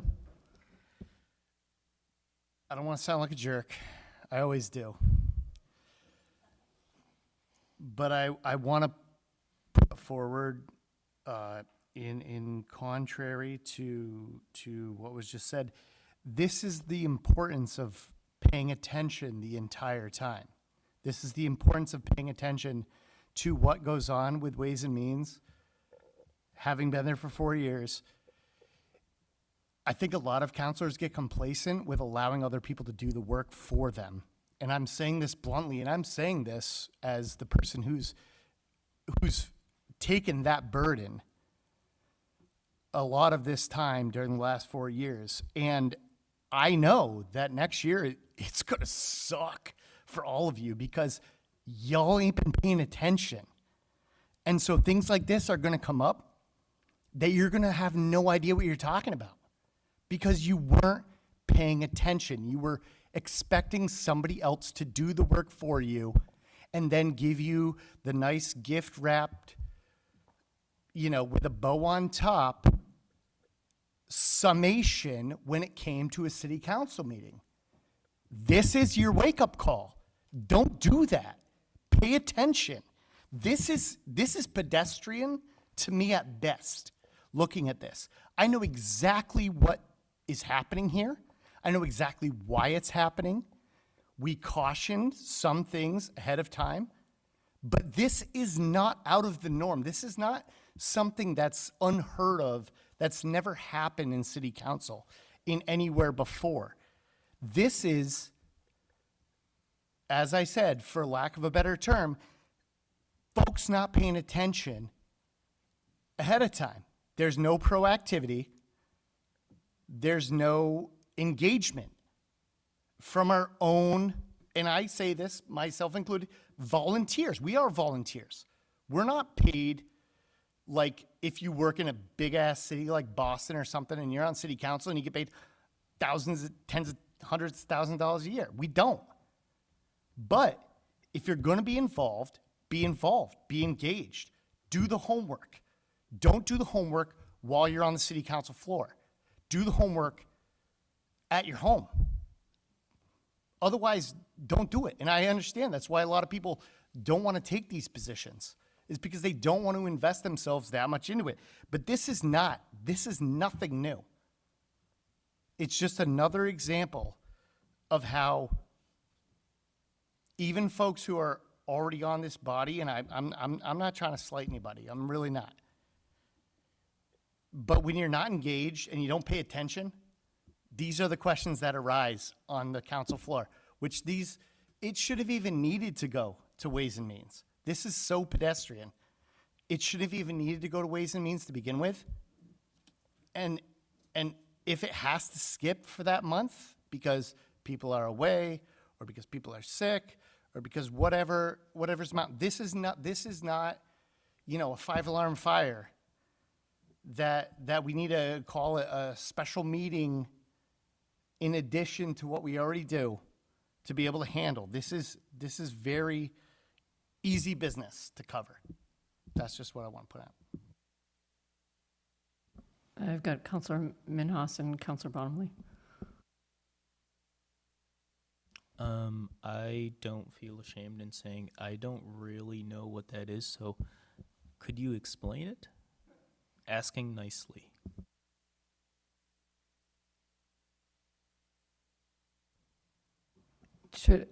I think I would like to ask Stephen, if that's okay, Councilor, or Councilor I'm also Bottomley. happy to take a little bit of a stab at this, if it helps people a little bit.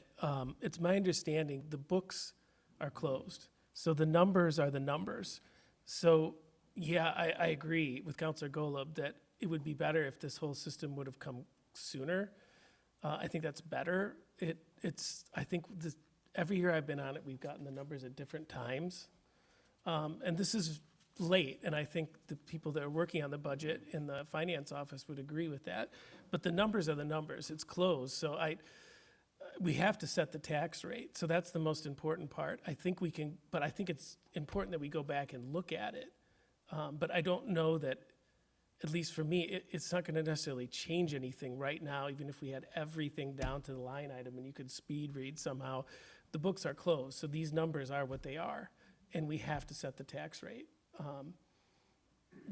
I don't know if that helps at all, but I do think we should look at some of this because there were overages, and it's hard. You can't digest that in a day. I mean, that's my other old repeat that I hate getting information at the last minute. It's not real helpful for us trying to figure things out, if that helps a little. But Yeah, so Stephen, if you could explain at the basic level what's happening here. So we're transferring funds. Oh, okay. So essentially what's happening is that, so within a department, let's say, there's salaries and expenses. Sometimes the salaries go into the negative and the expenses are in the positive. So the net result is a positive. However, the DOR is requiring us to close out the negative balances to another account. So, to the stabilization account. So as we so we're going to take all the negatives, close those out to the stabilization, which is the 800 and some odd $1,000. And then which will then increase our $900,000 free cash number or bottom line number, plus the 800,000, which is 1.7 million. And then once that 1.7 million in free cash is certified, the money will then go back to the stabilization account. So this is really an accounting function. That's all it is, because the money is going to go one place and then go back to the other. And that way we will balance out and, most importantly, be in compliance with what the DOR requires us to do.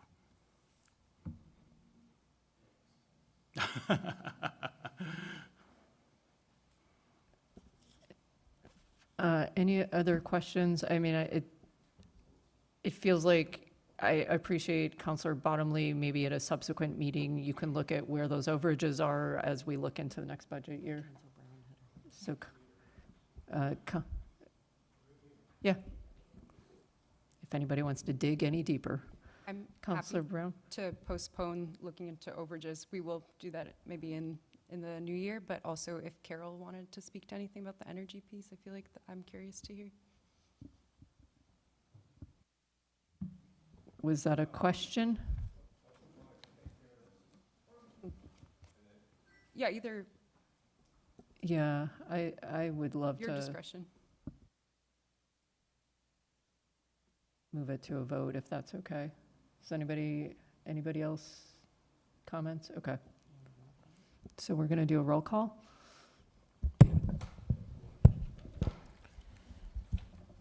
Counselor Golub, Yes. Counselor Mastrotaro, Counselor Bottomley, Yes?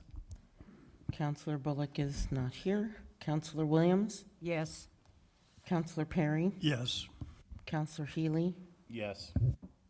Counselor Brown, Yes. Vice President Garrett, Yes. Counselor Minhas, Yes. Counselor Toronzo. Yep. Does the president wish to vote? Yes and yes. The motion passes unanimously for those in attendance, excuse me. Thank you. Vice President Garrett, would you be willing to read page 92, item 13? Sure. Order number FY 26-065. The City Council move that it be ordered. The Greenfield City Council votes to release the legal opinion requested by the City Council from City Attorney Gordon Quinn, dated December 17, 2025, regarding a transfer of funds from general stabilization to cover fiscal year 2025 line item deficits as required by the Department of Revenue. Majority vote required. Second. All in favor? Aye. Any abstentions? Great, the motion passes. All right. So our next item is the tax classification, and I know it's 8:20. I'm hoping your presentation is about 10 minutes, and then we'll take a break, and then we can come back to discuss the order if that feels good to everybody. All right, let's do it. So thank you for being here. We appreciate having you back. And to get into the taxes. Yay. And lowering our taxes, right?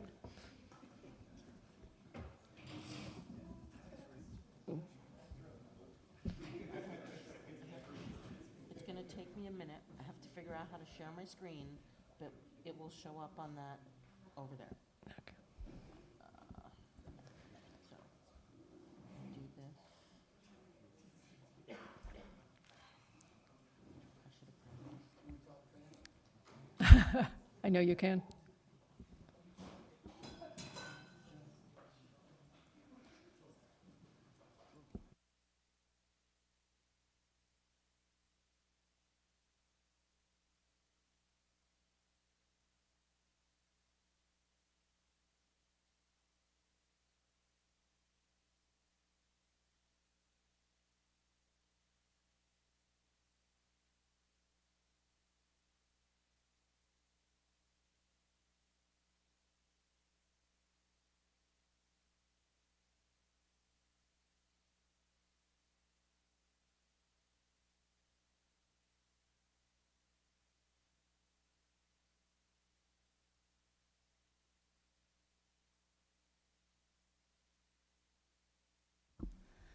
Okay, thank you very much for allowing me to come here and let you guys know how things are doing in the city.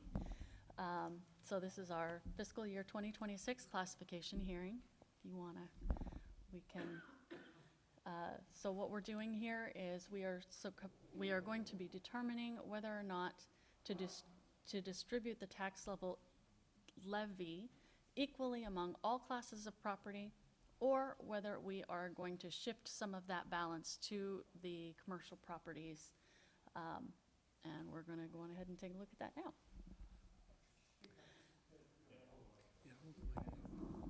Here, closer, there we go. Here, we'll do that. Is that better? No?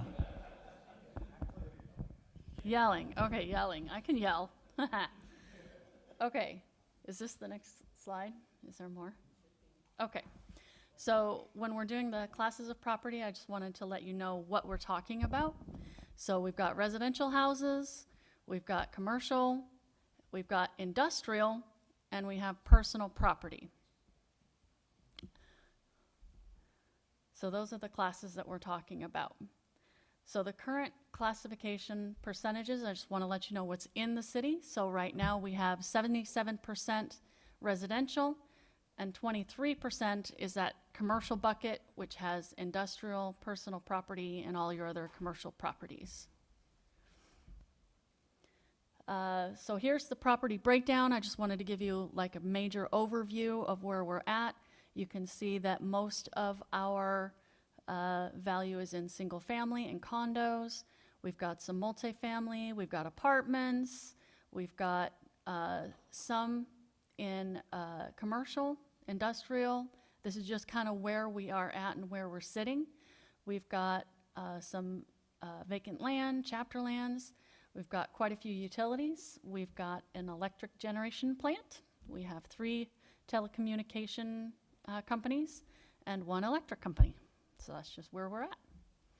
So those resources generate a lot of income for the city. I wanted to briefly cover the median assessed values for single-family homes and condos, which is about $300,000 this year. Multifamily is about the same, $296,000, and commercial is at about $399,000. So going ahead and, okay, so now we're going to talk about the tax rate calculation.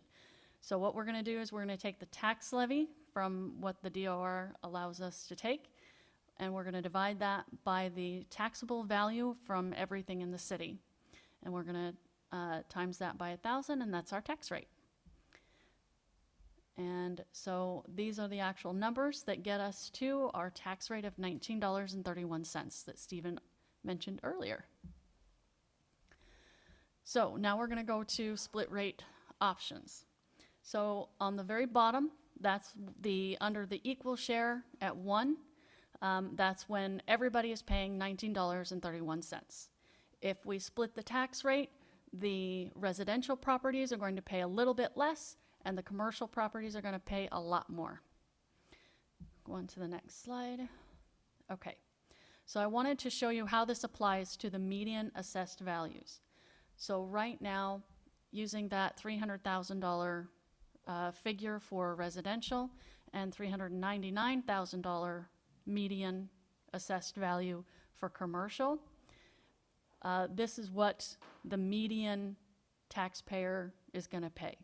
So on residential, if we start at 1 and we have an equal tax share, the typical bill is going to be $5,793, and commercial, because it's a higher median assessed value, it's going to be paying $7,724. And so as you can see, the further you split the rate, the residential side is going down a little bit, and the commercial side is going up pretty significantly.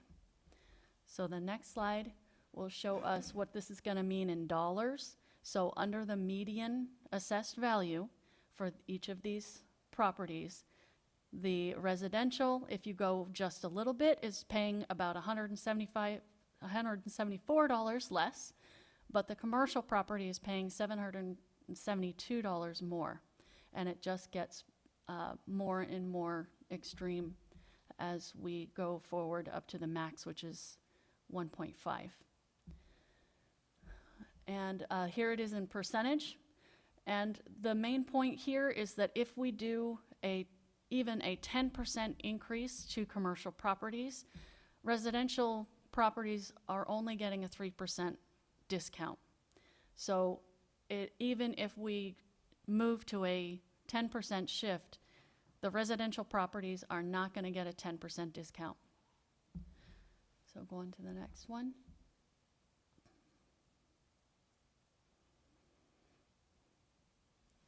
Is there another one? Sorry.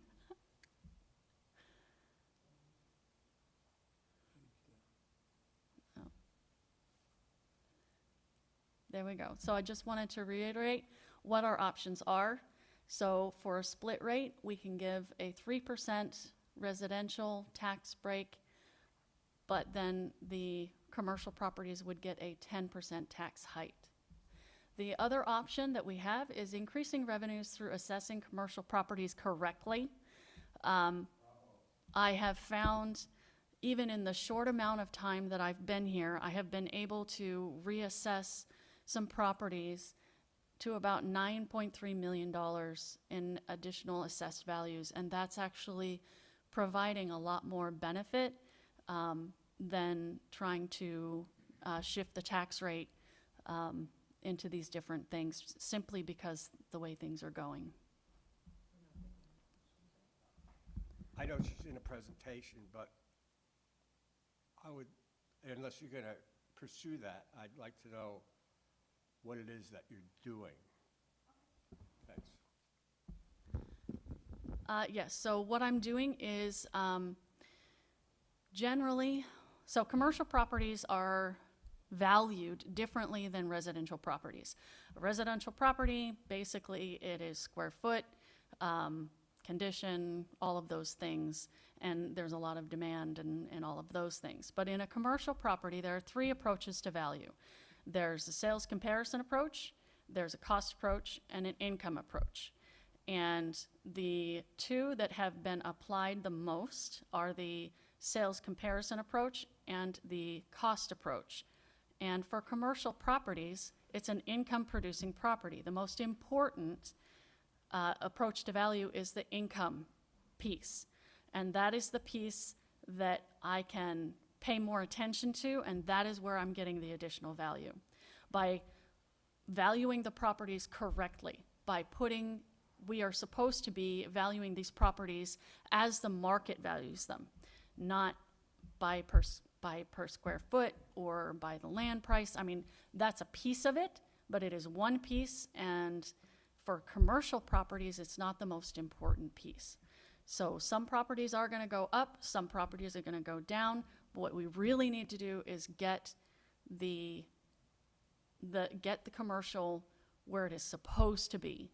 And at that point, then we might be able to revisit the split tax rate again once we have a more robust tax base for our commercial properties to support it, which is my next point there. And I did want to point out that even with the short amount of time that I've been able to do this, I've been able to give you guys a little bit of a boost to even get that median value for the commercial properties up. So the median value for residential is that 5,000 mark, and for commercial, it's just a little bit more. So if we just value these properties correctly, we will get a lot more benefit. The income approach he was speaking about, the income approach we were just talking about requires the landlord's property owners to submit income and expense statements under the pains and penalties of perjury. These have not been examined very carefully in the past for a variety of reasons. In fact, all of the valuations you're seeing, whatever problems there are, this is a cumulative effect of a variety of things. Let's just leave it at that. So what we're really working on is to make sure that we understand what the true value of these properties are, and we expect landlords to abide by the rules and report them appropriately. And we do have ways of taking a look to see whether the income and expense as reported is reasonable. And we're going to be looking at that. Sorry.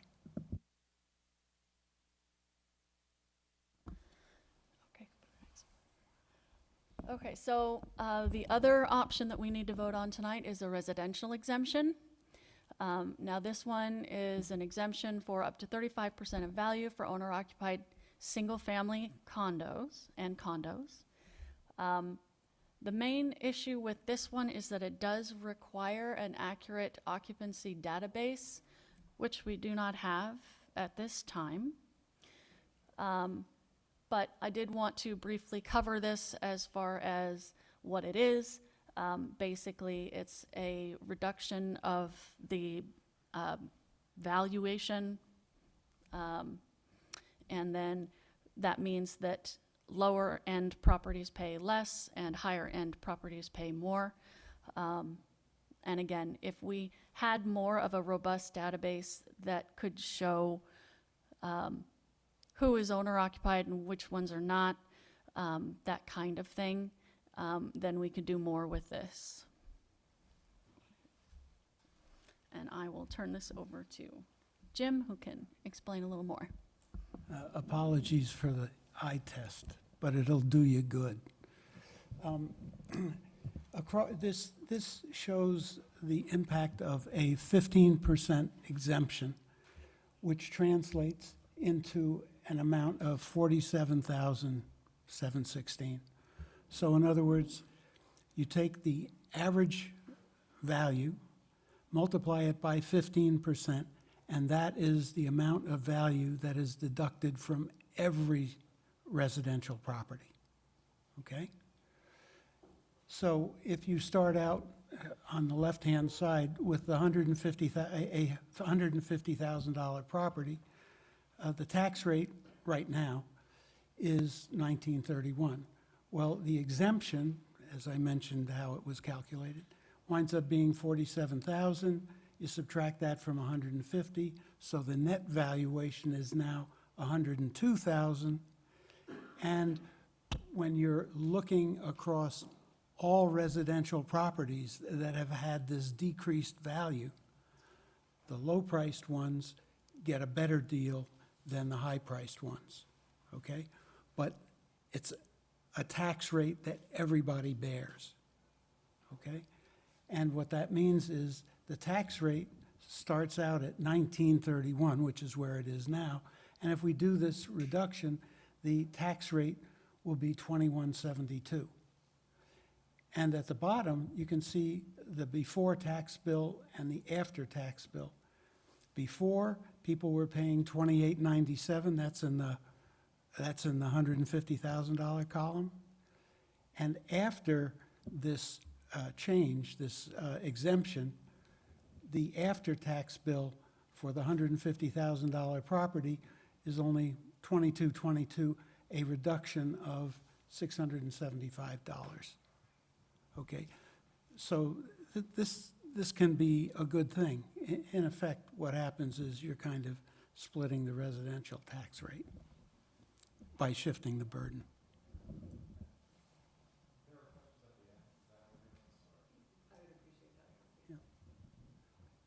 Okay, and the one thing I didn't mention is there's a break-even point, which, if you recall on the first slide that showed, a crossover, that's the crossover, okay?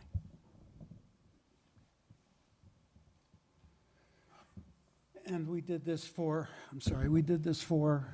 not just 15%, but you can see the range. And what you can also see on the right-hand side of the chart, 150, 250, 350, and so forth, is the impact on the tax bill. So the lower properties, under 350, are getting a few $100s in tax break. The really cheap properties get a lot more. And the more expensive properties pay somewhat more in taxes.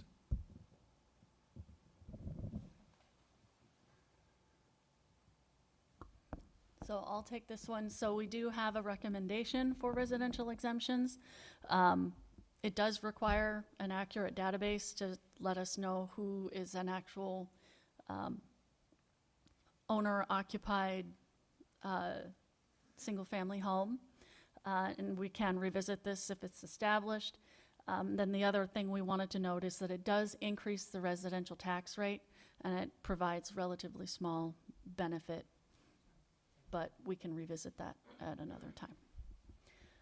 The other exemption we wanted to cover really fast would be the small commercial exemption. We need a reliable database for this in order to do employee counts. The DOR approved max is about 10%. Again, I would reiterate that in reality, the best thing we can do for these small companies, the small businesses that we want to support, is to assess them properly. If we can actually assess them properly, they will have a lot more benefit than messing around with the tax rate. Although, again, once we do have them assessed correctly, we can revisit that. Allow me to say one thing. We have last year, we did a couple of presentations via GCC, and this year we're doing a couple of presentations, resident education. And I would encourage you, only if you're interested in this stuff, to come on January 14th at 6:30 via Zoom. And you'll probably hear a little more about how we do our stuff. Thank you. Do you guys want to take a break and then we can ask questions and get into the debate part of it all at once? Because I think if we start questions, we're going to then be going for a while.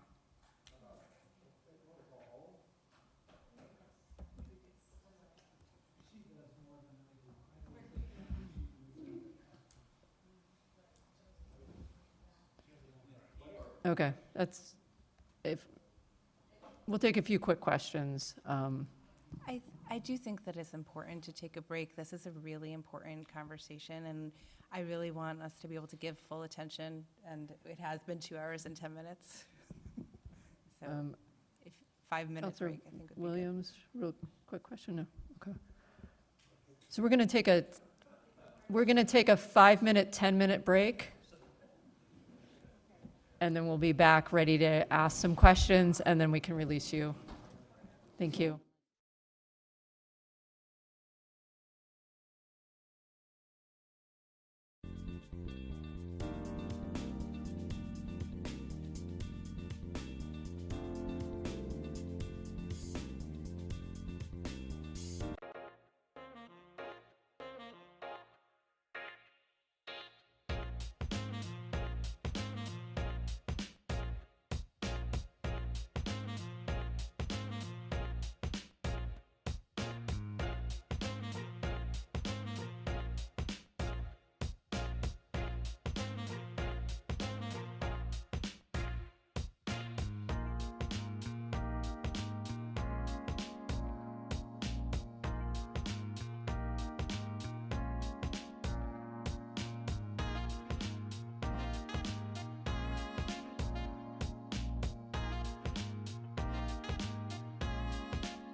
go. Recording done on go. Okay, not everybody is back. 1, 2, 3, 4, 5. You do have a quorum, so you could. Okay.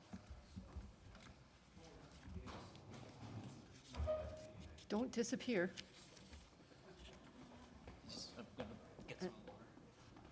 No, we don't have quorum.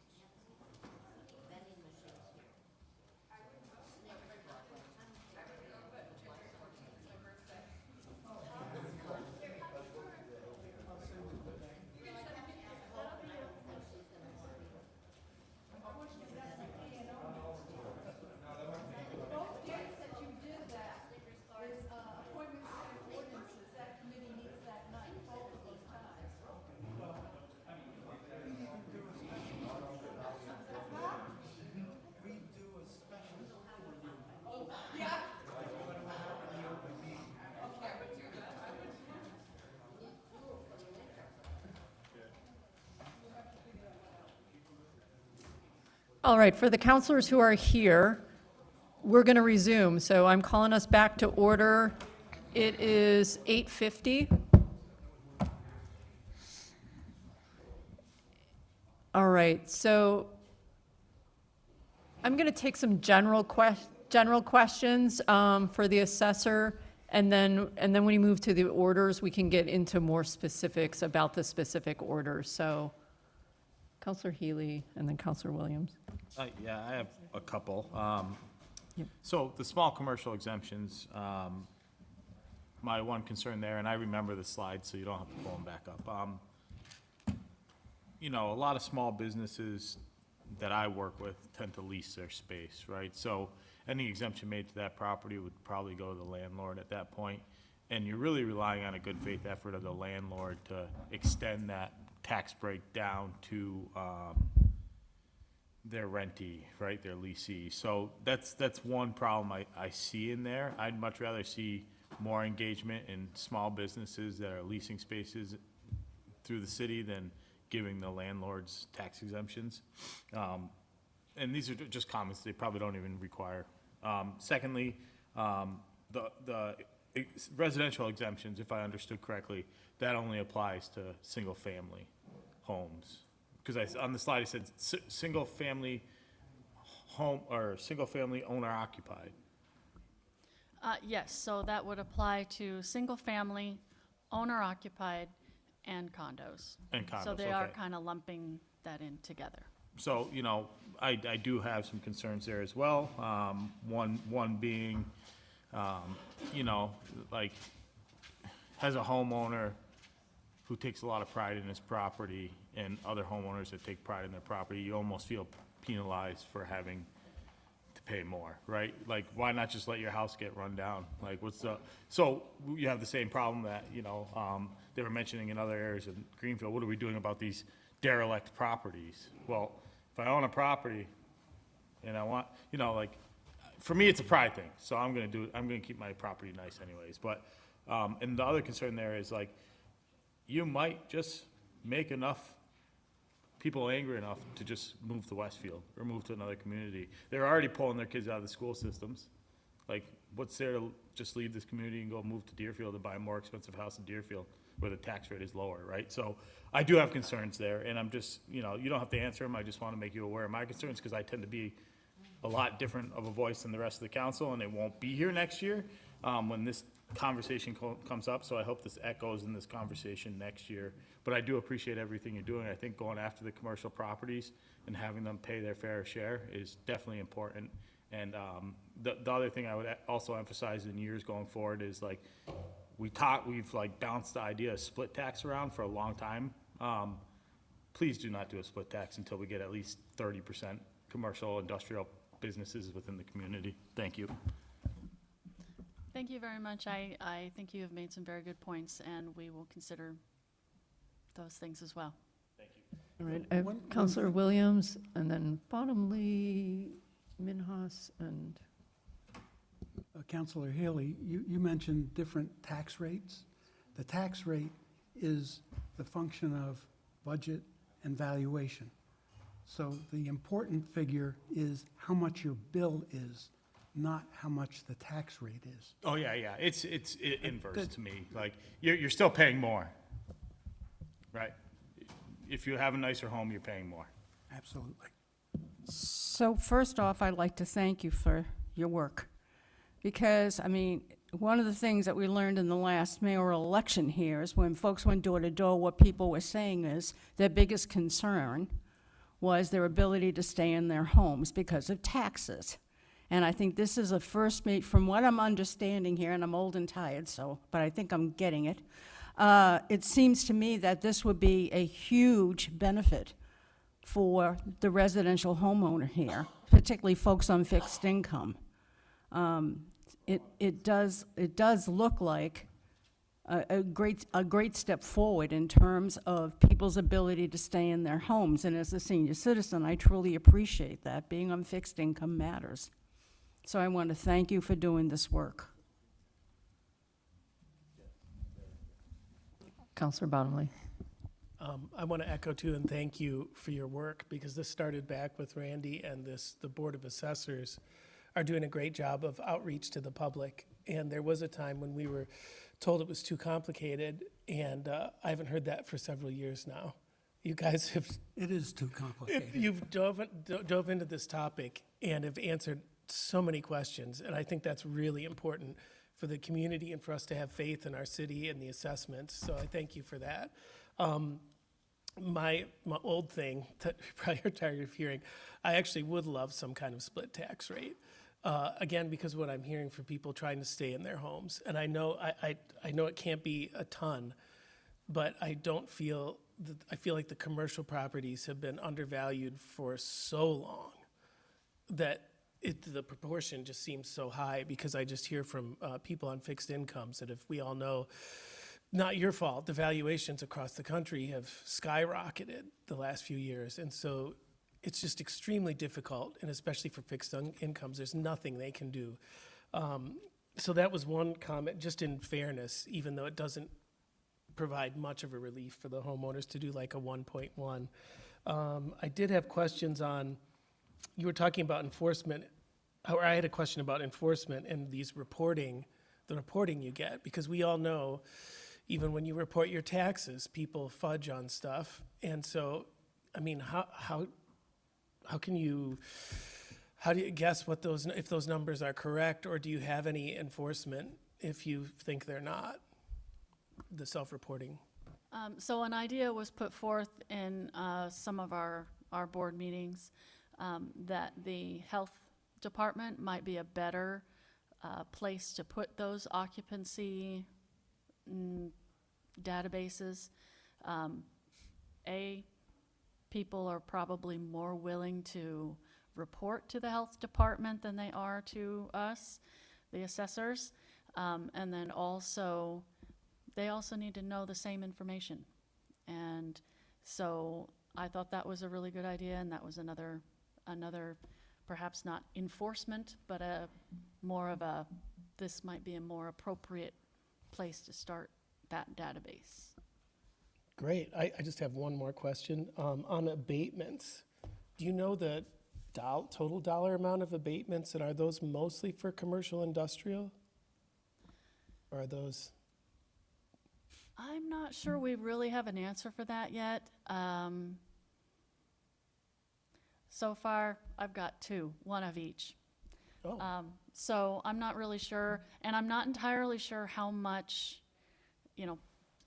at this time, so abatement season starts January 1st and goes to February 1st, or February 1st. And so our abatement season is just starting to heat up. I am hearing a lot, but hearing a lot doesn't mean that it'll actually come to fruition, to actually an abatement. So I'm not sure which way it's gonna end up going. When we did the reports, it did seem to be pretty even. Application is the first step. You have to apply for an abatement, and that's a big hurdle for a lot of people. Thank you. I have Counselor Minhas. Again, like everyone else has expressed, thank you for compiling all this info for us. Two things. One, is it correct in stating, and I know, Jim, we've discussed this before, but is it correct in assuming, in stating that we have millions of dollars worth of commercial property value that is currently untaxed due to the fact that it is run and owned by nonprofit agencies? I see giant buildings that are at least worth, 2 million, 1.5 million, right? That have commercial aspects, that have multiple different aspects in one singular building, that are currently, by the research that I've done and community members have done, that are currently just not on the tax roll as a true commercial property, simply because of the fact that there's a nonprofit operating out of it, or they own it. Is that true, that there is millions of dollars worth of commercial property that is not being taxed because of that reason? There are a couple of issues there. Yes, nonprofits that are approved by the state as nonprofits. 501c3 doesn't matter, that's the IRS. But it's the 3ABC that goes through the Secretary of State. If they approve and say this is a nonprofit, they get tax exempt status. However, what we do is we take a proportion of whatever they're doing that is profit making and tax that. So for example, an organization has one floor of a building, and it's renting out, say, half of it. Well, we tax that half. The other half, which is used for the organization's mission, we do not tax. They're exempt. I mean, assuming all that, they are exempt. Does that answer the question? Is that helpful? Yes, but also, I mean, those are some buildings or ones that are mixed use, right? That have commercial activity, but then also nonprofit activity. But then there's also buildings that are strictly just that, nonprofit, or nonprofits are running them, and they own them, and those are off the tax roll. That is correct. I mean, well, regardless of whether the state obviously has given them that classification and deemed them so, but I believe, and I think, from the research that many community members have done, I mean, the nonprofits bring us a lot of help, and that is much needed in our community, but everything has a ideal per quota, concentration. We have a more than enough, fiscally speaking, nonprofit concentration, whereas you would rather have a viable running business operating out of a building. We have so many buildings being run by what I would call the nonprofit industrial complex here, which does multiple things. Rips you off from your commercial activity that you could actually have, all that other stuff, job creation, whatnot. But then also taking these prime location properties off the tax roll, increasing the burden on the regular mom and pop stores and also the regular residential units. I think that's our biggest issue, rather than like, oh my God, we aren't taxing the businesses enough. Even though I love to stick it to big business, tax them to hell, sure. But the reality, I think, is that we have so many goddamn nonprofits operating out of Greenfield that occupy so many of our main prime real estate and commercial space that is probably one of the biggest reasons why we have such an insane inflated tax burden on the average residential unit. My second question is, is it possible legally to have a different tax standard for a owner-occupied home versus a rental property? Is that possible? To make that classification and then to tax them Yeah. on separate rates? Yeah. It's by statute. according to this exemption that presumably you all are going to vote on, whether, what percent. Yep. But okay. So it is specifically for single-family owner-occupied homes. As to whether or not we can tell who's owner-occupied and who's not, that is another matter, but it is specifically for owner-occupied. There's several multifamily properties. Let's say like a family was large at one point in the early 2000s. The kids have now moved on, except the parents still live there. They're not hogging up a whole house. They live on one portion and the rest of it, they've rented it out. I would like to see them not, be classified and penalized for that and providing someone a home. So I think that was the portion that was missing. It includes a single-family owner-occupied and not multifamily owner-occupied. That is correct. And, you're talking about something that's in the law, which we have no control over. And frankly, everything we do is by the books, literally by the books. The DOR is looking out over our shoulders, so we can't play around. And they're looking at a number of exempt properties and the value of the exempt properties. All that is, public record. And by the way, some time ago, we did a study of the number of tax exempt properties, how much the value was, and it turned out there are only a handful of any substantial valuation. And while we can't tax them, we could do something like a pilot program, payment in lieu of taxes. The difficulties with pilots, there are a lot of difficulties. It's basically a negotiated deal. And I think the negotiations tend to be non-uniform, so some people are strong-armed into putting forth more services than others, and it gets into some really messy stuff. Boston's a prime example of that.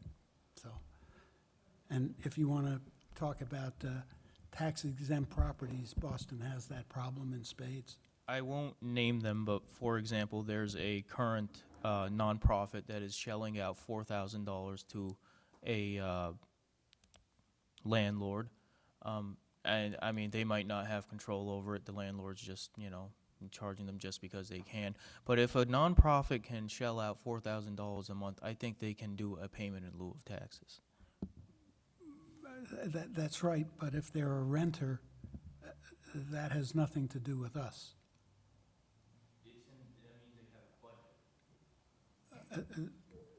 That certainly is true. But as far as taxing goes or valuation, the fact that they are renting space, if they're renting space, I don't know, can we deduct a certain part of that property and take it off the rolls if it's being used by an exempt organization? I'm not sure, and we can take a look I'm at talking that. about a organization that owns property as well as rents property in other locations of the city, and there are many organizations that already do this. They own like 4 different commercial properties, and on top of it, they haven't somehow acquired another one, so they're renting that one as well, and they're shelling out $4,000 instead of doing the work that they're supposed to do. So if they can do that and they got money for that, I think they can do a payment in lieu of taxes and reduce Interesting the point. tax burden on the poor residents. Okay, I want to make sure other folks have a chance to speak. So Councilor Toronzo, you were next. No, okay, sorry, Councilor Master-Turo. Yeah, I just want to thank you for at least thinking about revisiting how commercial properties are being taxed, because we had this discussion last month, and the debate was the value is not in the sales value. The value of the property is in their income. And I hope that comes to fruition, because that's going to generate a lot of tax revenue.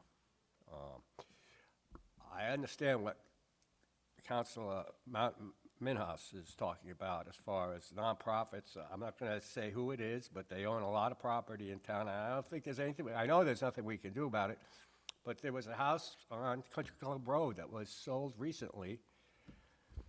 What they paid over $500,000 for the house. It's going to get chopped up into little cubes and going to be taken off the tax roll.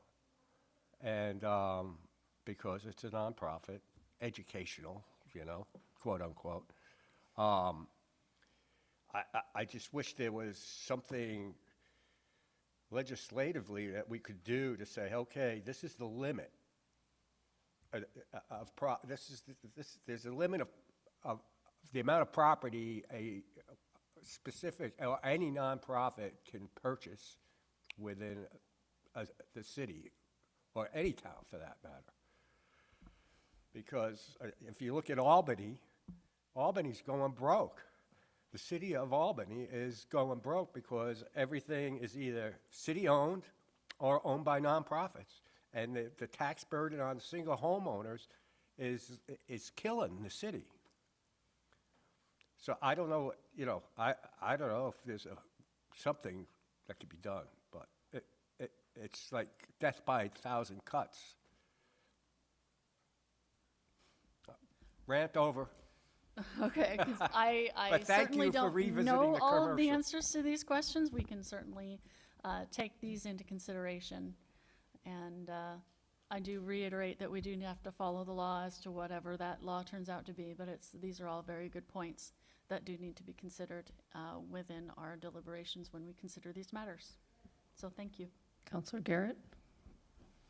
Thank you, as everyone else has said. And I was hoping, I know where I'm going to vote on all of these. I'm going to go with the recommendations that you so kindly put forward, and I appreciate it, and your arguments make sense. For next year, I know this is 12 months out, this conversation is very, very similar to the one that happened last year, and I imagine for the counselors that have been here before, the one the year before that, the year before that, the year before that. The nonprofit concern in particular, I have heard a lot. I know I'm correct that we can't prohibit them from buying property in town because we live in a capitalist society where people can buy and sell property, so that's a no-go. We can't force them to do a pilot program, so that's a no-go. But what we can do is have data. And so if you folks could share that data so Councilor Minhas's concerns can be addressed, he can see the specific numbers as far as evaluations of the property are concerned, so we can really get a handle around this in next year's presentation, that would be fantastic. And then secondarily, the residential exemption. You had great data about the impact on single-family homes, kind of echoing some of Councilor Healy's comments about the commercial exemption with the burden on those that lease their properties. I'm deeply concerned about adopting the residential exemption because of the impact on renters. And so I was trying to look up the percentage of the city that rents, and I am convinced that I'm confident a landlord would take their increased assessment and pass it on to those that are renting from them, and that would be potentially disastrous for those folks renting those units.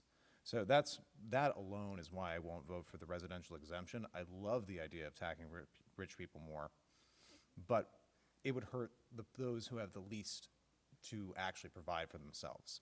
So I think having that data in the presentation would be really helpful, because looking at the chart, it's really attractive. It's like, look, rich people getting taxed more, poor people getting taxed less. Fantastic. This is how it should be. Except it wouldn't. It would in fact actually bite those who have the least means the most. And so that's, or at least potentially. We don't know what a landlord's going to do, but they're not in that business not to make money, So that's not really, I guess the questions are, can you include that data? Yes, so actually while we were talking, I was just thinking, actually there's totally a report that I can pull that will show you all of this information.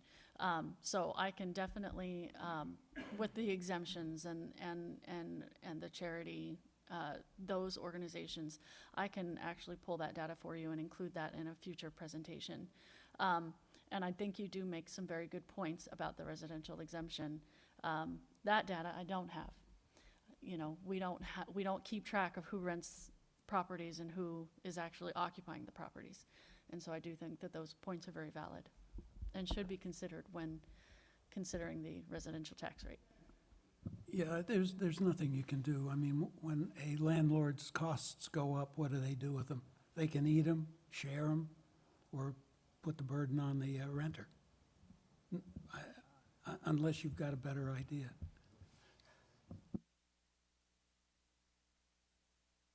And we don't have one either. So- It is. Did I have Counselor Healy? Okay. I'll keep this real short. So I just want to rebuttal against a couple of different things that were said. So, one, we do have, for people that are having trouble paying their taxes that are on a fixed income, we have exemptions for that. And we have meetings at the senior center where they can come to those to learn how to do that. So, that was one rebuttal, and then my other rebuttal was about the rich comment. And you knew it was coming. So, let's be honest. There's no rich people in Greenfield. There's like truly rich people in Greenfield. There's people like me and that work 80 hours a week, raising a family of 6 that bought my house for $220,000 back in 2010 and has come home after work and has worked in his house for 4 to 5 hours after working a 15-hour day to get it to where it is. I am not rich. I have a hard work ethic. I work 80 hours a week. I'm on a single income with my family, and there's a lot of people in Greenfield that have that same philosophy, right? So to say, let's charge them more because they put in a little more effort, it just isn't fair to me, and it shouldn't be looked at that way. Like now, if I inherited $3 million, I'm already paying taxes on that, first of all, to the federal government and the state. But you don't have that in Greenfield. You have people that bought houses when the market was low that could afford that house and have a mortgage locked in at 3.75%. And they're paying $1,500 to $2,000 a month for their mortgage because they bought a house when it was affordable. And now you want to put tax burden on those people who might have a fixed income of where they started to pay more because their house value has gone up by doing a 15% classification, right? So you have to be very careful there because you may think you're helping, but you're burdening the working class truly. Thank you. I think we misspoke. We're not taxing the rich. We're taxing the people that are house rich, whose houses have good value, and that we have to do by law. I have Counselor Tronzo first. We're already paying our fair share of taxes based on a higher value. So to come after us because we have nicer houses, you would be if you charged me 15% more than somebody else because my house was valued more. That is a fundamental problem with the housing exemption. Can I share a point of order with this debate? Like, Yeah, are we getting too into the are. actual thing? Yeah, I want to call a point of order because. That's great. It's my last meeting. Yay! One, because we don't have a motion on the floor, and two, because the motion that will be on the floor is actually for no residential exemption. So I actually want to keep us talking about what we're actually talking about. So I would make a motion to actually talk about the thing. I think that we're ready for that. I would like to make the motion so that we're actually talking about the thing that we're talking about. I think that we've asked our questions. Can I do that? Okay, so you're okay. Counselor Toronzo, did you have something that's question, I germane wanna to call this the motion. discussion that is not in the orders that we're going to vote on? Thank you. My question, I'd forgotten when I raised my hand and then you came to me and I was like, oh, I didn't have anything to say, but I actually did. I'd forgotten what I was going to talk about was, you had mentioned something about the ability to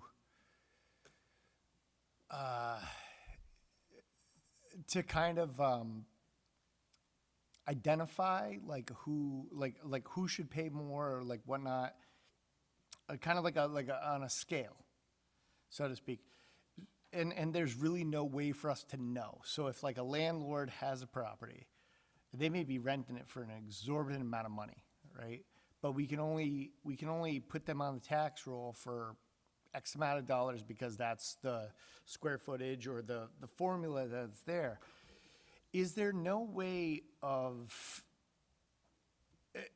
maybe it wasn't just that one, but something else that you said in response to one of the other counselors' questions, it got me thinking, so kind of like Section 8 works. They work off of the wage match program with the state. So is there something locally that we can do from the assessing point of view to essentially determine, like, utilizing the wage match, if you know what that is, like it literally goes in and says, well, you say you live here and you make this much money, and now we're going to essentially look at your W-2s. And see if that equates, because most of the time, those things are utilized for like sustainability programs or assistance programs. They want to verify that you're not making as much money, therefore you qualify for assistance. So in this same vein, on both the positive for folks who could benefit from it, to get a lower tax, but also to keep the playing field fair for everyone. Is there not, do you guys have access to any kind of like wage match going against somebody who owns a property in the city, or no? If you're talking about maintaining a database, okay, so for that, the problem is basically uniformity.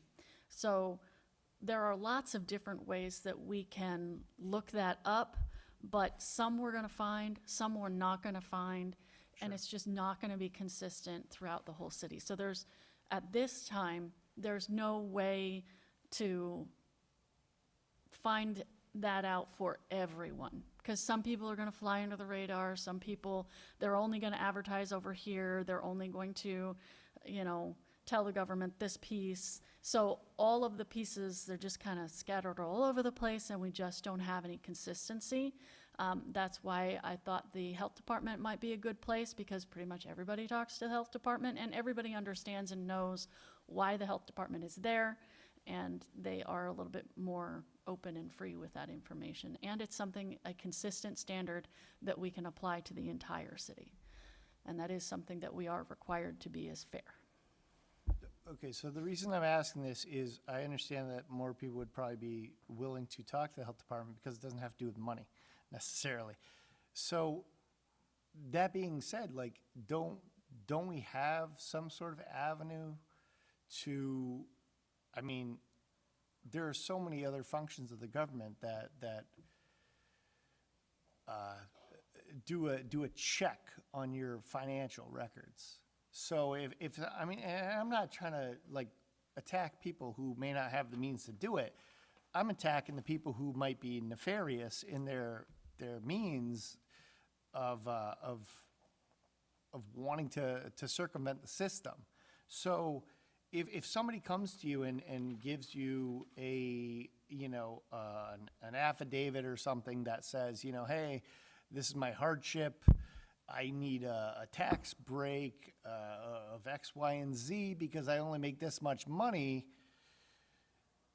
sounds good, and to the bleeding hearts of us, we want to help them out.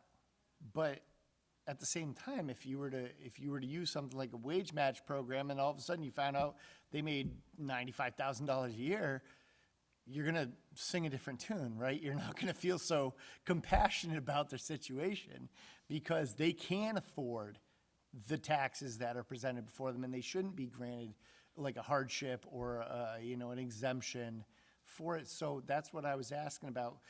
Do we have any sort of avenues built in when folks are applying for an abatement or an exemption that would check that, would look at that kind of wage match, like what are they reporting to the IRS, to the state, to the feds, versus what they're declaring under pains and penalty of perjury, right?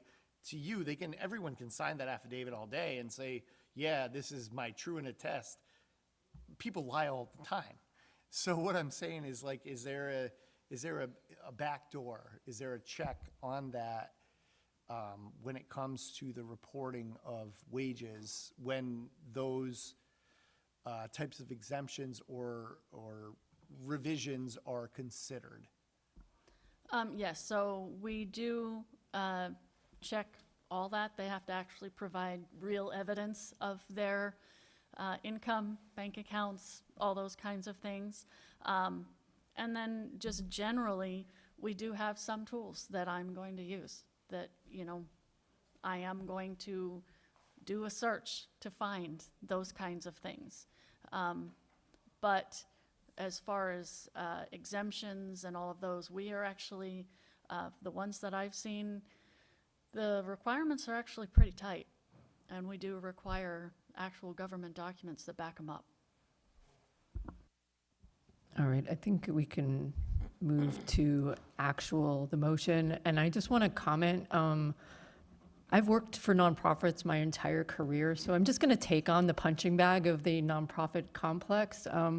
Many of the services that government used to do is happening through nonprofits. So those buildings might have been city buildings at one point or government buildings, whether it was the state and not paying taxes. So I'm working for very small nonprofits that don't have huge buildings and doing all the things, but I don't think they're our punching bag for, and our hospital is a nonprofit. So are our colleges. Some are doing payment in lieu of taxes in other places. I know Bay State is, with healthcare going up. So I just wanted to comment on that. And Yeah, also the state contracts with a lot of these nonprofits in town. The state is is subsidizing a lot of those services. So it's not a free ride. They do provide services, and we need them because think of all the departments that used to be in town are no longer there, and the nonprofits have taken over those jobs. Sorry, I just had to put my 2 cents because it's easy to attack our nonprofits for not paying, but they are employing people, they're paying payroll taxes, and doing all of that, so thank you. So I will take a motion from Counselor Bottomley, which is on page 93, about the residential factor. Order number fiscal year 26-060A. The City Council move that it be ordered that the City Council adopt a minimum residential factor of 1, resulting in an equal tax rate for all classes of property for the fiscal year 2026. Majority vote required. Second. Thank you. Comment from committee, please. This came here, so we didn't Okay, discuss thank this in you. committee. All right, discussion. Counselor Golub. Again, I'll echo the thanks of your work. And I'm going to vote yes on this, but I also want to echo Councilor Bottomley and the openness to exploring a split tax rate. The reason I continue to vote yes on this is because I haven't heard from any constituents during the time that we're discussing this. I haven't received any emails asking to change this or vote differently or in support or against.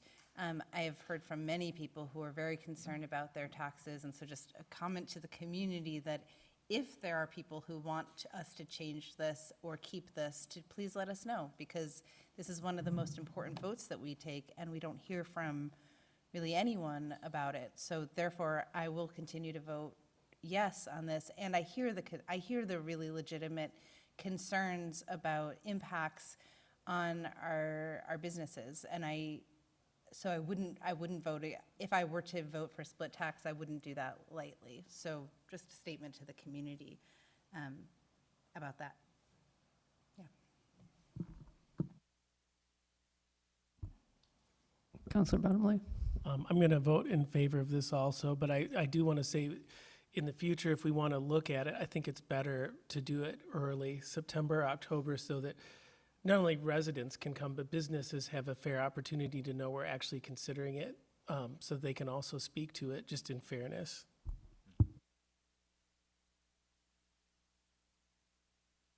All right, so I think we can move to a vote. Let's do a roll call.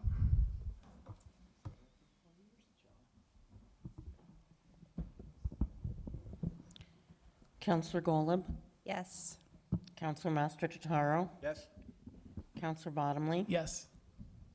Counselor Williams, Yes. Counselor Perry, Abstain. Counselor Healy, Yes. Counselor Brown, Yes.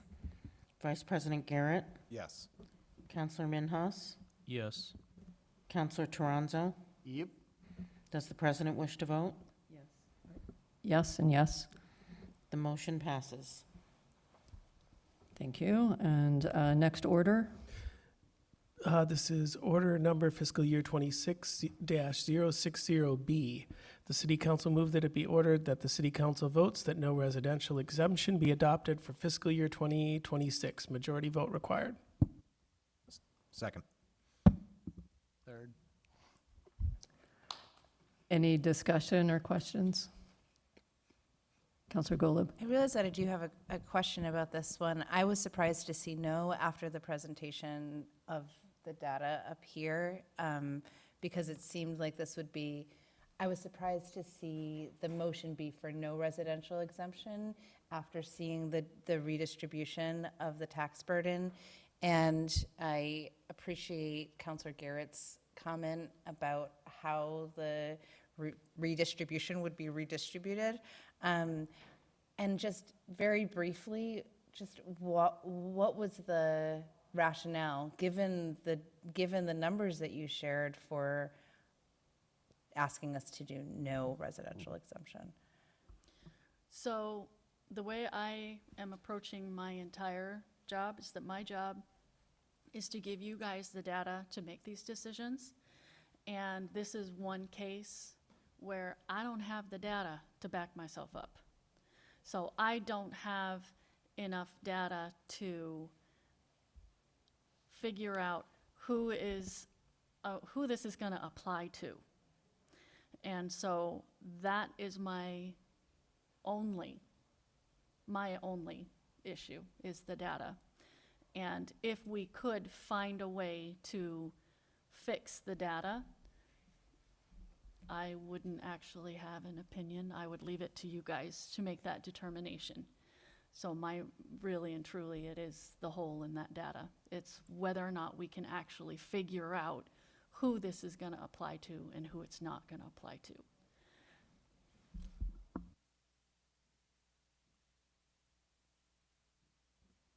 Seeing no other questions, I think we can just do this as a voice. So all in favor, say aye. Aye. Anyone abstaining? Any opposed? Thank you. Next motion? Order number fiscal year 26-060C. The city council moved that it be ordered that the city council votes that no small commercial exemption be adopted for fiscal year 2026. Majority vote required. Second. You want it? You can have it.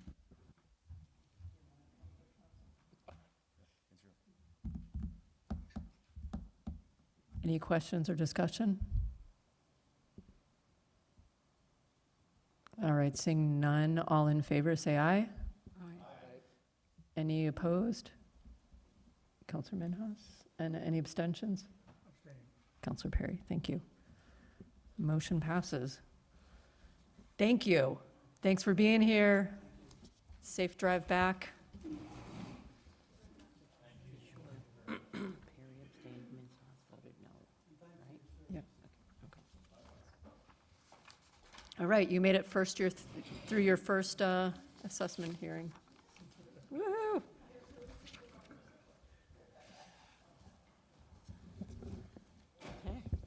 All right, so we are going back to motion number 1, which is on page 41. And I think that would be with my good friend, Counselor Healy. Yep. Order number FY 26-053A1, Move that it be ordered that the Greenfield City Council declares real estate at 62 Meriden Street being shown on Assessor's Map 20, Lot 15, 16, and 17 to be surplus property and transfers said property to the mayor for sale or lease. Second that. All right, so I wasn't at this meeting, but I talked to other counselors. It was unanimous, yes, at the EDC meeting last month. Is there any background about the property, just so we know? I wasn't at the meeting, Okay. so I'm gonna kick it to whoever wants to talk about it.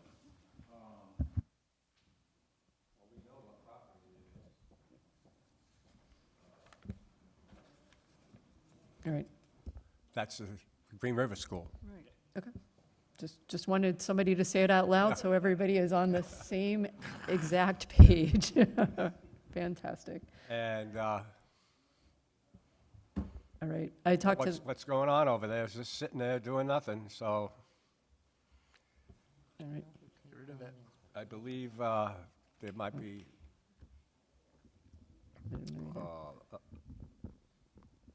who, great, thanks. well, which would be the next order, would to be to sell it, but we can talk about that when we get there, right? Sounds good. I spoke to the mayor about this last week, maybe, so there aren't any, there's interest in the property, there aren't any actual buyers, and some of the frustration is that the state won't tell us that the interested parties are okay under the educational, whatever restriction on the property until after, like, they get the offer and go to the state. So they're like, can you give us a, like, hypothetical? So that is potentially scaring away some buyers. So just wanted folks to hear that background. But there's, I'm really concerned that this might, I think we should leave this as a parking lot.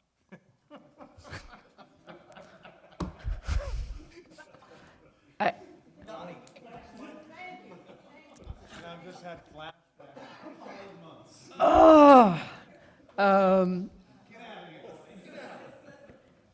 I also will say that the mayor is committed to really making sure that it stays within what the neighborhood wants, which is, something educational. So that being said, can we vote it? All right, all in favor, say aye. Aye. Anyone opposed? Abstentions? I'm looking at you, Councilor Perry. Oh, no. This is my precinct. I'm not that crazy, All right, so let's move to the next one. Yeah, next one is order number FY 26-05382. The city council move that it be ordered that the Greenfield City Council authorizes the mayor to sell or lease 62 Meriden Street, Assessors Map 20, Lot 15, 16, and 17 pursuant to the city council policy for the sale or lease of city-owned land, and authorize the mayor to execute all documents necessary to accomplish the same. Second. Thank you. Again, this was a majority unanimous decision, and this basically just gives them the permission to sell or lease the property.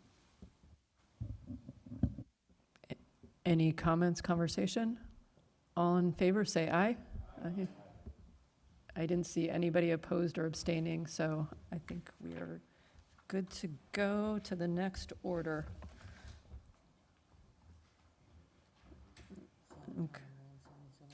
Okay, so that's Petty Plain Road. So this is order number FY 26-054A1. The city council moved that it be ordered that the Greenfield City Council declares real estate at 77 Petty Plain Road being shown on Assessor's Map 20, Lot 20 to be surplus property and transfers said property to the mayor for sale or lease. Second. And this was another unanimous positive decision. Great. Councilor Perry? I just want to mention, to me, this is a test case scenario about how every vote we make here, every decision that department heads and other people in position of leadership matters, because once upon a time, someone thought it was a great idea to buy or co-buy this property, and then now, years later, No one paid attention to the house. It sat there, it sat there, it sat there, it sat there. It fell apart. And now we have this dump sitting there that no one has any responsibility for. No one's accountable for it. And we are left with deciding to get rid of it. And it's kind of unfortunate that there's no timeline of knowing who made what decision when, and who's responsible, and why the house fell apart in the first place. And here we are, getting rid of, we just talked about property values and property and all the importance of property. And here we are with property that was just wasted for years because no one's accountable for it. So that's just my 2 cents worth about every decision we make matters 10 years from now, 20 years from now. And so that's why every decision we make here is important. And every decision that department heads make in their positions is important because it comes down the road. Sooner or later, someone's left holding the bag. Tonight, it's us. Counselor Healy? Yeah, so there are ways you could protect this from happening. And the mayor, when they do go to sell this, you could either auction this property or you could put it out for an RFP. If you put it out for an RFP, you could assign deadlines for development. If it doesn't get developed by then, it comes back to the city. They have to buy it back for the price they sold it as, right? So you have an opportunity to resell it at that point to another developer. So just keep that in mind. I think it's a double-edged sword. Yeah, you don't want to take the property back, but you have to be smart about the next step, which we're going to talk about next. So we'll just leave it there. Thank you. And I know Amy's not here, but hopefully she'll hear that in the notes so that it's a good reminder. All right, all in favor, say aye. Any abstentions? All right. Next order. Order number FY 26-054A2, the city council moved that it be ordered that Greenfield City Council authorizes the mayor to sell 77 Petty Plain Road, Assessors Map 20, Lot 20, pursuant to the city council policy for the sale or lease of city-owned land, and authorize the mayor to execute all documents necessary to accomplish the same. Second. Thank you. Again, this was another unanimous positive decision. And this basically gives her the right to write that RFP or get rid of the property, so. Great, thank you. Any rants? I mean, Okay. how late do you want to be here? Let me tell you something about unused property. Okay. All right. All in favor, say aye. I don't see any abstentions or opposition, so we will go to the next property zoning ordinance for ADUs.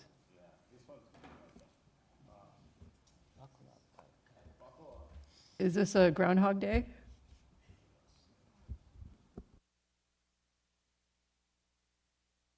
This is order number, let me make sure I'm on the right page. Yes, FY 26-061. The city council moved that it be ordered that the city council of Greenfield amend the zoning ordinance, chapter 200, section 200-56, accessory dwelling units to add language in bold and remove language in strike-through, has required revisions under the Affordable Homes Act signed by Governor Maura Healey relative to accessory dwelling unit 760 CMR 71 to read as follows in attached Exhibit A, and further amends the table of contents and index of the code, and further that non-substantive changes to the numbering of the ordinance be permitted in order that it be in compliance with the numbering format of the code of the city of Greenfield. Thank you, Pizza Hut.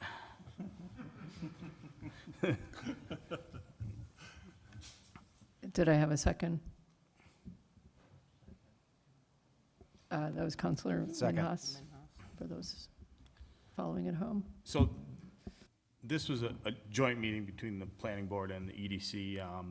During that meeting, we noticed a couple other small corrections we had to make, some grammatical corrections, and a couple strike-throughs we had to add.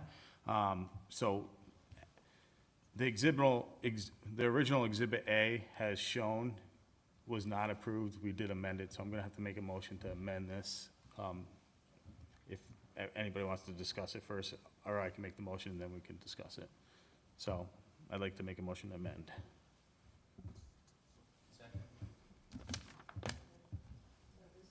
What's that? I did. I made a motion to amend. Oh, I gotta do the whole thing? Oh, geez. I gotta get to the next page then. Hold on one second. I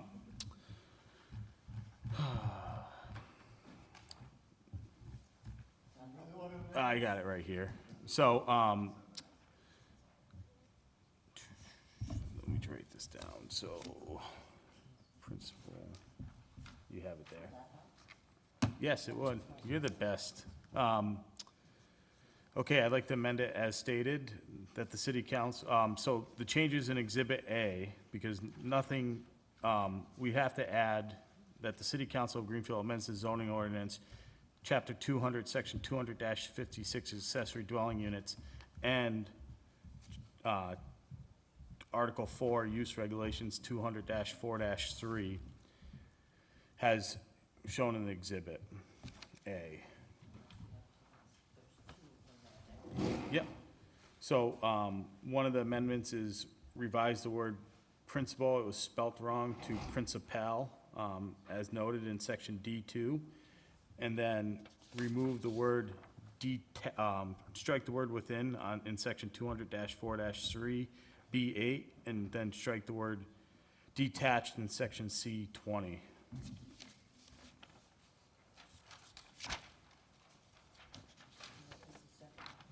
And that needs a second.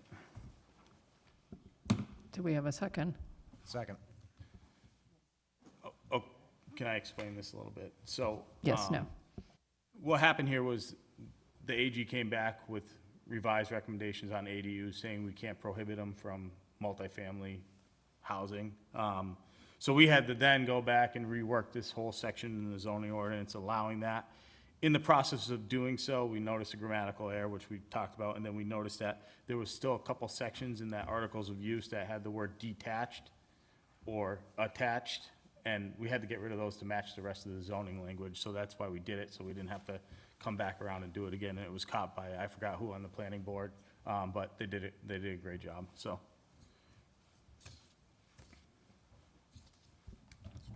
Any questions or comments? Okay, so this is the motion to amend. I'm just curious as if, did Al say this was okay? He didn't even come. I think he's given up on the ADU front, so. All right, all in favor of the amendment? Aye. Aye. Any opposed? Aye. Okay. Any abstentions? All right, and now we will vote on the full motion As amended. as amended. Any comments? All right. Oh, This, yeah. But there was another meeting that took place after this, after the joint meeting, regarding this, I wasn't there, so. Right. Yep. But you have the notes from that. I have 3 weeks left, I didn't read them. Okay. So, at last week's EDC meeting, this was discussed. And there were 3 people. We had a quorum. And there was 1 recommendation, yes, and there were 2 no's, just for the record. On this. Which is state law, I'm sorry. That's right, it's state law, but who cares? Councilor Minhas? So I was at that meeting, I can kind of explain it. Basically, the whole thing is we have to follow this because this is the law. But Councilor Masataro and myself voted against it. You can explain your reasoning. My reasoning was, although it's the law and yeah, we gotta vote for it, and I would hope that everyone would, even though I'll be a troublemaker and vote no, because then that could get us into legal trouble. But just on principle, I do not agree with the state kind of shoving their version of whatever they want to push for their agenda of housing or whatever it is down to small municipalities and forcing us to do things. I don't agree with that. I believe in as much freedom and liberty as possible at the local municipality level. Second, not everything legal is moral. If you think that, please read a book. Slavery was legal. I'm not saying this is to the level of slavery, but please read a book if you think that everything legal is just handed down from God himself and it's just the right thing to do and we should just follow the law. Sometimes it's good to not follow the law. Okay. Counselor Garrett? So civil disobedience is great, but the moral thing is to give people housing. And I just was being reactive, so I am done. Counselor Totoro? I'm all for a protected ADU. I think that Boston, the Attorney General, the governor, shoving laws down local municipalities' throat is they're crossing the line. I could use Wendell as an example. The state is telling them if they want to put a battery storage facility in their town, they can do it. Conway has taken the option of an unprotected ADU off the table. We could do that too. I know housing is important, and we need housing. This is my opinion. I'm not out to debate it. I'm voting no. I know it's a meaningless vote. It's a protest vote, but there it is. Any other discussion? Okay, we'll take a roll call.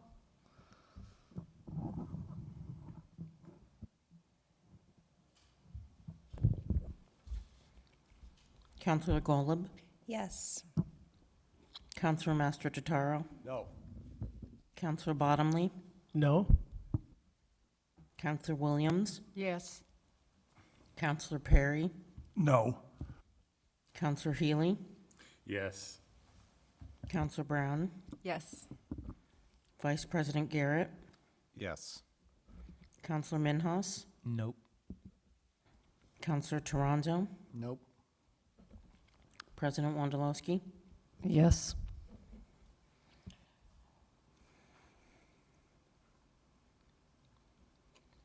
The motion fails.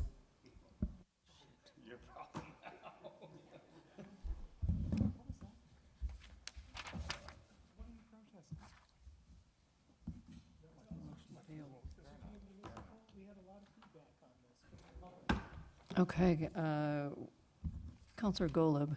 You have a parking lot.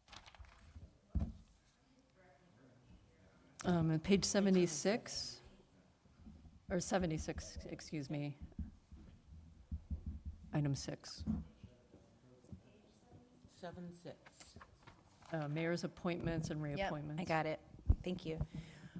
Order number fiscal year 26062, the City Council move that it be ordered that the Greenfield City Council pursuant to Charter Section 210 affirms the following appointments and reappointments by the mayor, all terms to expire December 31st, 2028, unless otherwise posted. Cable Advisory Committee, Jonathan Weber, Anthony Warden, Fernando Fleury, alternate, Stephen Nemberkow, alternate, Mayor's Task Force Against Domestic and Sexual Violence Committee, Ilana Gurjoy. Majority vote required. And this received a positive recommendation. A motion, second? Second. Thank you. Positive unanimous recommendation from committee, with gratitude for everyone who's on these committees. All right, all in favor? Aye. Any abstentions, opposed? Thank you. All right, so we're back to Counselor Bottomley, page 82, capital stabilization.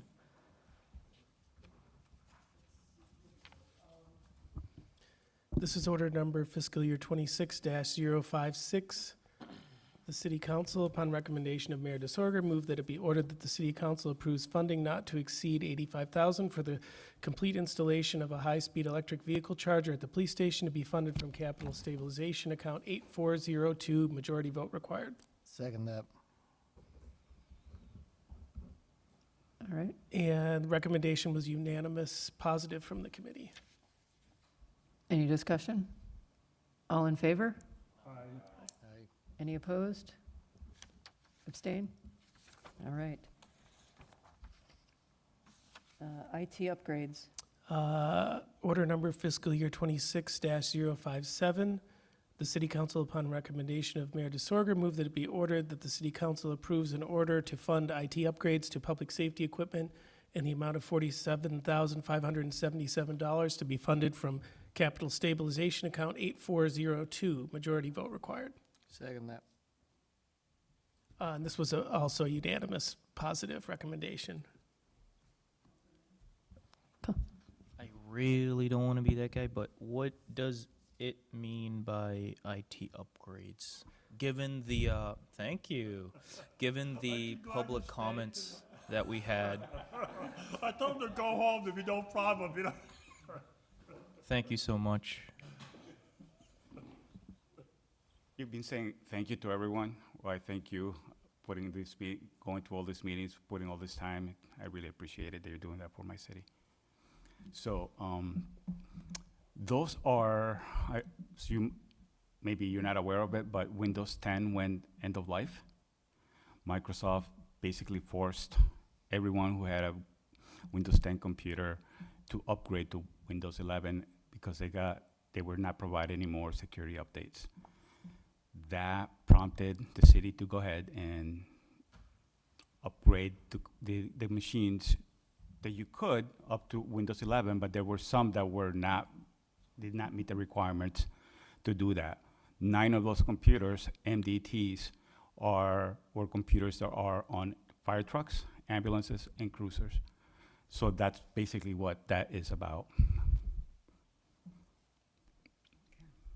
Thank you, that's very helpful, I appreciate it. Oh, thank you. Anything else? I can go home? Thank you. All right, all in favor, say aye. Aye. Aye. Any abstentions? Opposed? Thank you. All right. The next order is order fiscal year 26-058. The City Council, upon recommendation of Mayor DeSorger, move that it be ordered that the City Council approves funding for continued engineering and consulting services for the cleanup project, or project cleanup study at the former Luntz Silversmith property in the amount not to exceed $10,000 to be funded from Capital Stabilization Account 8402. Majority vote required. Second that. This was unanimous positive. All in favor? Aye. Aye. Okay, I don't see any abstentions or anything else. All right, final one. Order number fiscal year 26-059, the City Council, upon recommendation of Mayor DeSorger, move that it be ordered the City Council approves funding for site work and paving around the DPW sludge press not to exceed $20,000 to be funded from the Capital Stabilization Account 8402. Majority vote required. Second that. Also unanimous positive. All in favor of the sludge press? Aye. Aye. Okay, thank you. Smash our poop. Things I never thought I would say. That's right. All right, so we are at the final stretch. We don't have a presentation of petitions or similar papers. I don't have a report of committees, unfinished business. There always is unfinished business, old business. And so our new business, we have our departing counselors, and if any of you have anything left that you haven't said that you can say in a short amount of time. I can do mine in 3 minutes. Can you put the timer on if you want? You want me timer? Okay, let's do it. I'm the junior guy, so I'll go first. Oh. She's got to time me. She's holding you to that. I want to thank the 2024 Chairs Committee, especially then President Bottomley, for giving me this job, giving me the opportunity to serve. It's a privilege. I want to thank all my fellow counselors for the pleasure of serving with you. Each of you have brought unique talents and individual perspectives and opinions to the table, and I've learned from each and every one of you, so thanks a lot. Thanks to the mayor and her staff for working with me so graciously, even when we disagreed. Thanks to all the volunteers who serve on the various boards, commissions, and committees. You do all the work for us. Thank you to the Mayor's Task Force Against Domestic and Sexual Violence. I had the pleasure of serving on that board for the last 2 years, for making a difference and teaching me so much. Special thanks to all those employees that serve the town, the unsung heroes who show up every day and make sure the job gets done. To the people of Precinct 7, especially Kate Boynton and the Neighborhood Network Group, thanks for giving me a chance, and a second chance, and a third chance, and a fourth chance, and for allowing me the opportunity to learn, especially from my mistakes. Also to Mike Nelson at the fairgrounds for working so diligently to reach consensus on various issues. Thanks to all the people, there's no one left now, but who show up for these meetings and let their voices be heard at the public comment.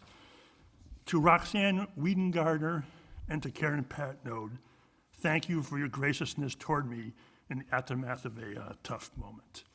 And thank you to Kathy and Quinn and Tammy in the city clerk's office for tolerating my stupid questions and my questionable sense of humor. And I want to thank my wife, Susan, who's probably sleeping right now, for letting me do this. Thank you. Thank you.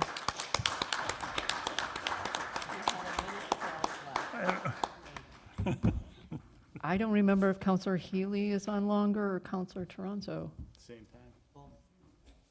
Okay, so we'll go alphabetical, Counselor Healy.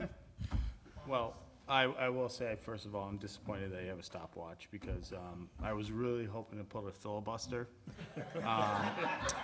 to remind the counselors that haven't been here as long as Mike and I and John, I think, has been here quite a while as well, because we've worked together on some very late nights, 1 o'clock in the morning, and the council meetings, luckily this year, were not as gruesome, but they have been there. So thanks to all the counselors for all the hard work you put in. I'd like to thank everybody here because, as you know, we might have varying opinions on multiple topics, but I respect you all very much, and I do appreciate all your hard work, even though I may not agree with it. But I do appreciate it because I think balance is going to be a very important thing for this council in the future.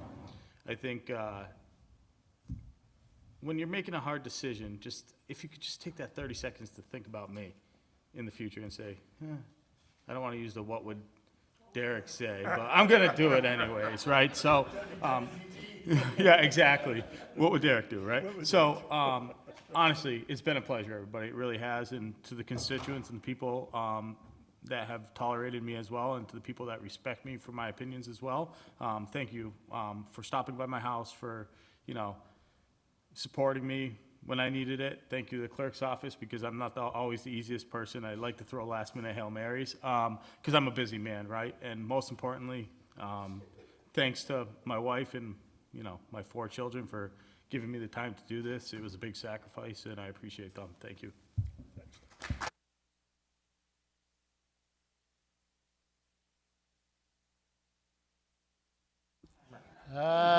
Shit. Knew I was going to open with that, didn't you? You can tell me all you want. I don't care. If I followed any rule, it won't be that one. No, I appreciate all you folks. I appreciate the time that you dedicate. Obviously, being here in the grind with you, I know what it means and what sacrifices that entails. I'm not going to say I'm terribly sad to be leaving. There is definitely a brevity to this, and there's going to be an inner peace after this. I think one person, she's not here anymore, but she did see me in Stop and Shop a couple weeks ago, and then apologized to me profusely afterwards. Aaron, who bumped into me there and said, "You look a lot more relaxed." And I go, "Well, that's because I know that I'm leaving city council. Like, I'm all set. Like, it's good." No, it's good. It's all fun. But no, I've enjoyed my time here, and to the capacity that I can, I hope that I've been able to help in the capacity that I can, especially with the Ways and Means. I've taken that very seriously. I really hope that folks a cautionary tale. I hope that folks going forward take that just as seriously. It is important to all of us, old and young, how the funding gets spent in this city, and it is really important. It can't just be off of the 10 folks that you have in your echo chamber that some folks might call their constituents. Those aren't your constituents. Those are your friends. And so listen to your constituents. Make decisions that are based on what is going to be, not for what you perceive the greater good. It may be totally different. Keep an independent thought on what is going to be the greater good for the folks that you are representing. There are a lot of decisions that I've made while I've been here for 4 years I didn't like, personally. I didn't want to vote for. But I did it because that was what I was tasked to do. I really hope that that can continue. I really hope that that can be something that I can leave you with at least, is to get out of your own head, get out of your own ideology. What you think is best is not necessarily best for everyone. And you don't necessarily know better. So that thought needs to immediately escape your brain if you're going to represent other folks in a legislative body. And I guess that's really all I can say. But thanks for bearing with me. And, you know, I know I'm crass. I know I speak my mind and maybe don't follow all of the FCC rules on what you're allowed to say and what you're not allowed to say. But guess what? I don't give a shit. So there you go. Just one last time.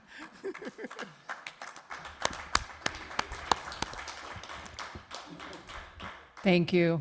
You all made this council better. I respect each of you and what you brought. So I'll take a motion to adjourn. All in favor? Aye. All right.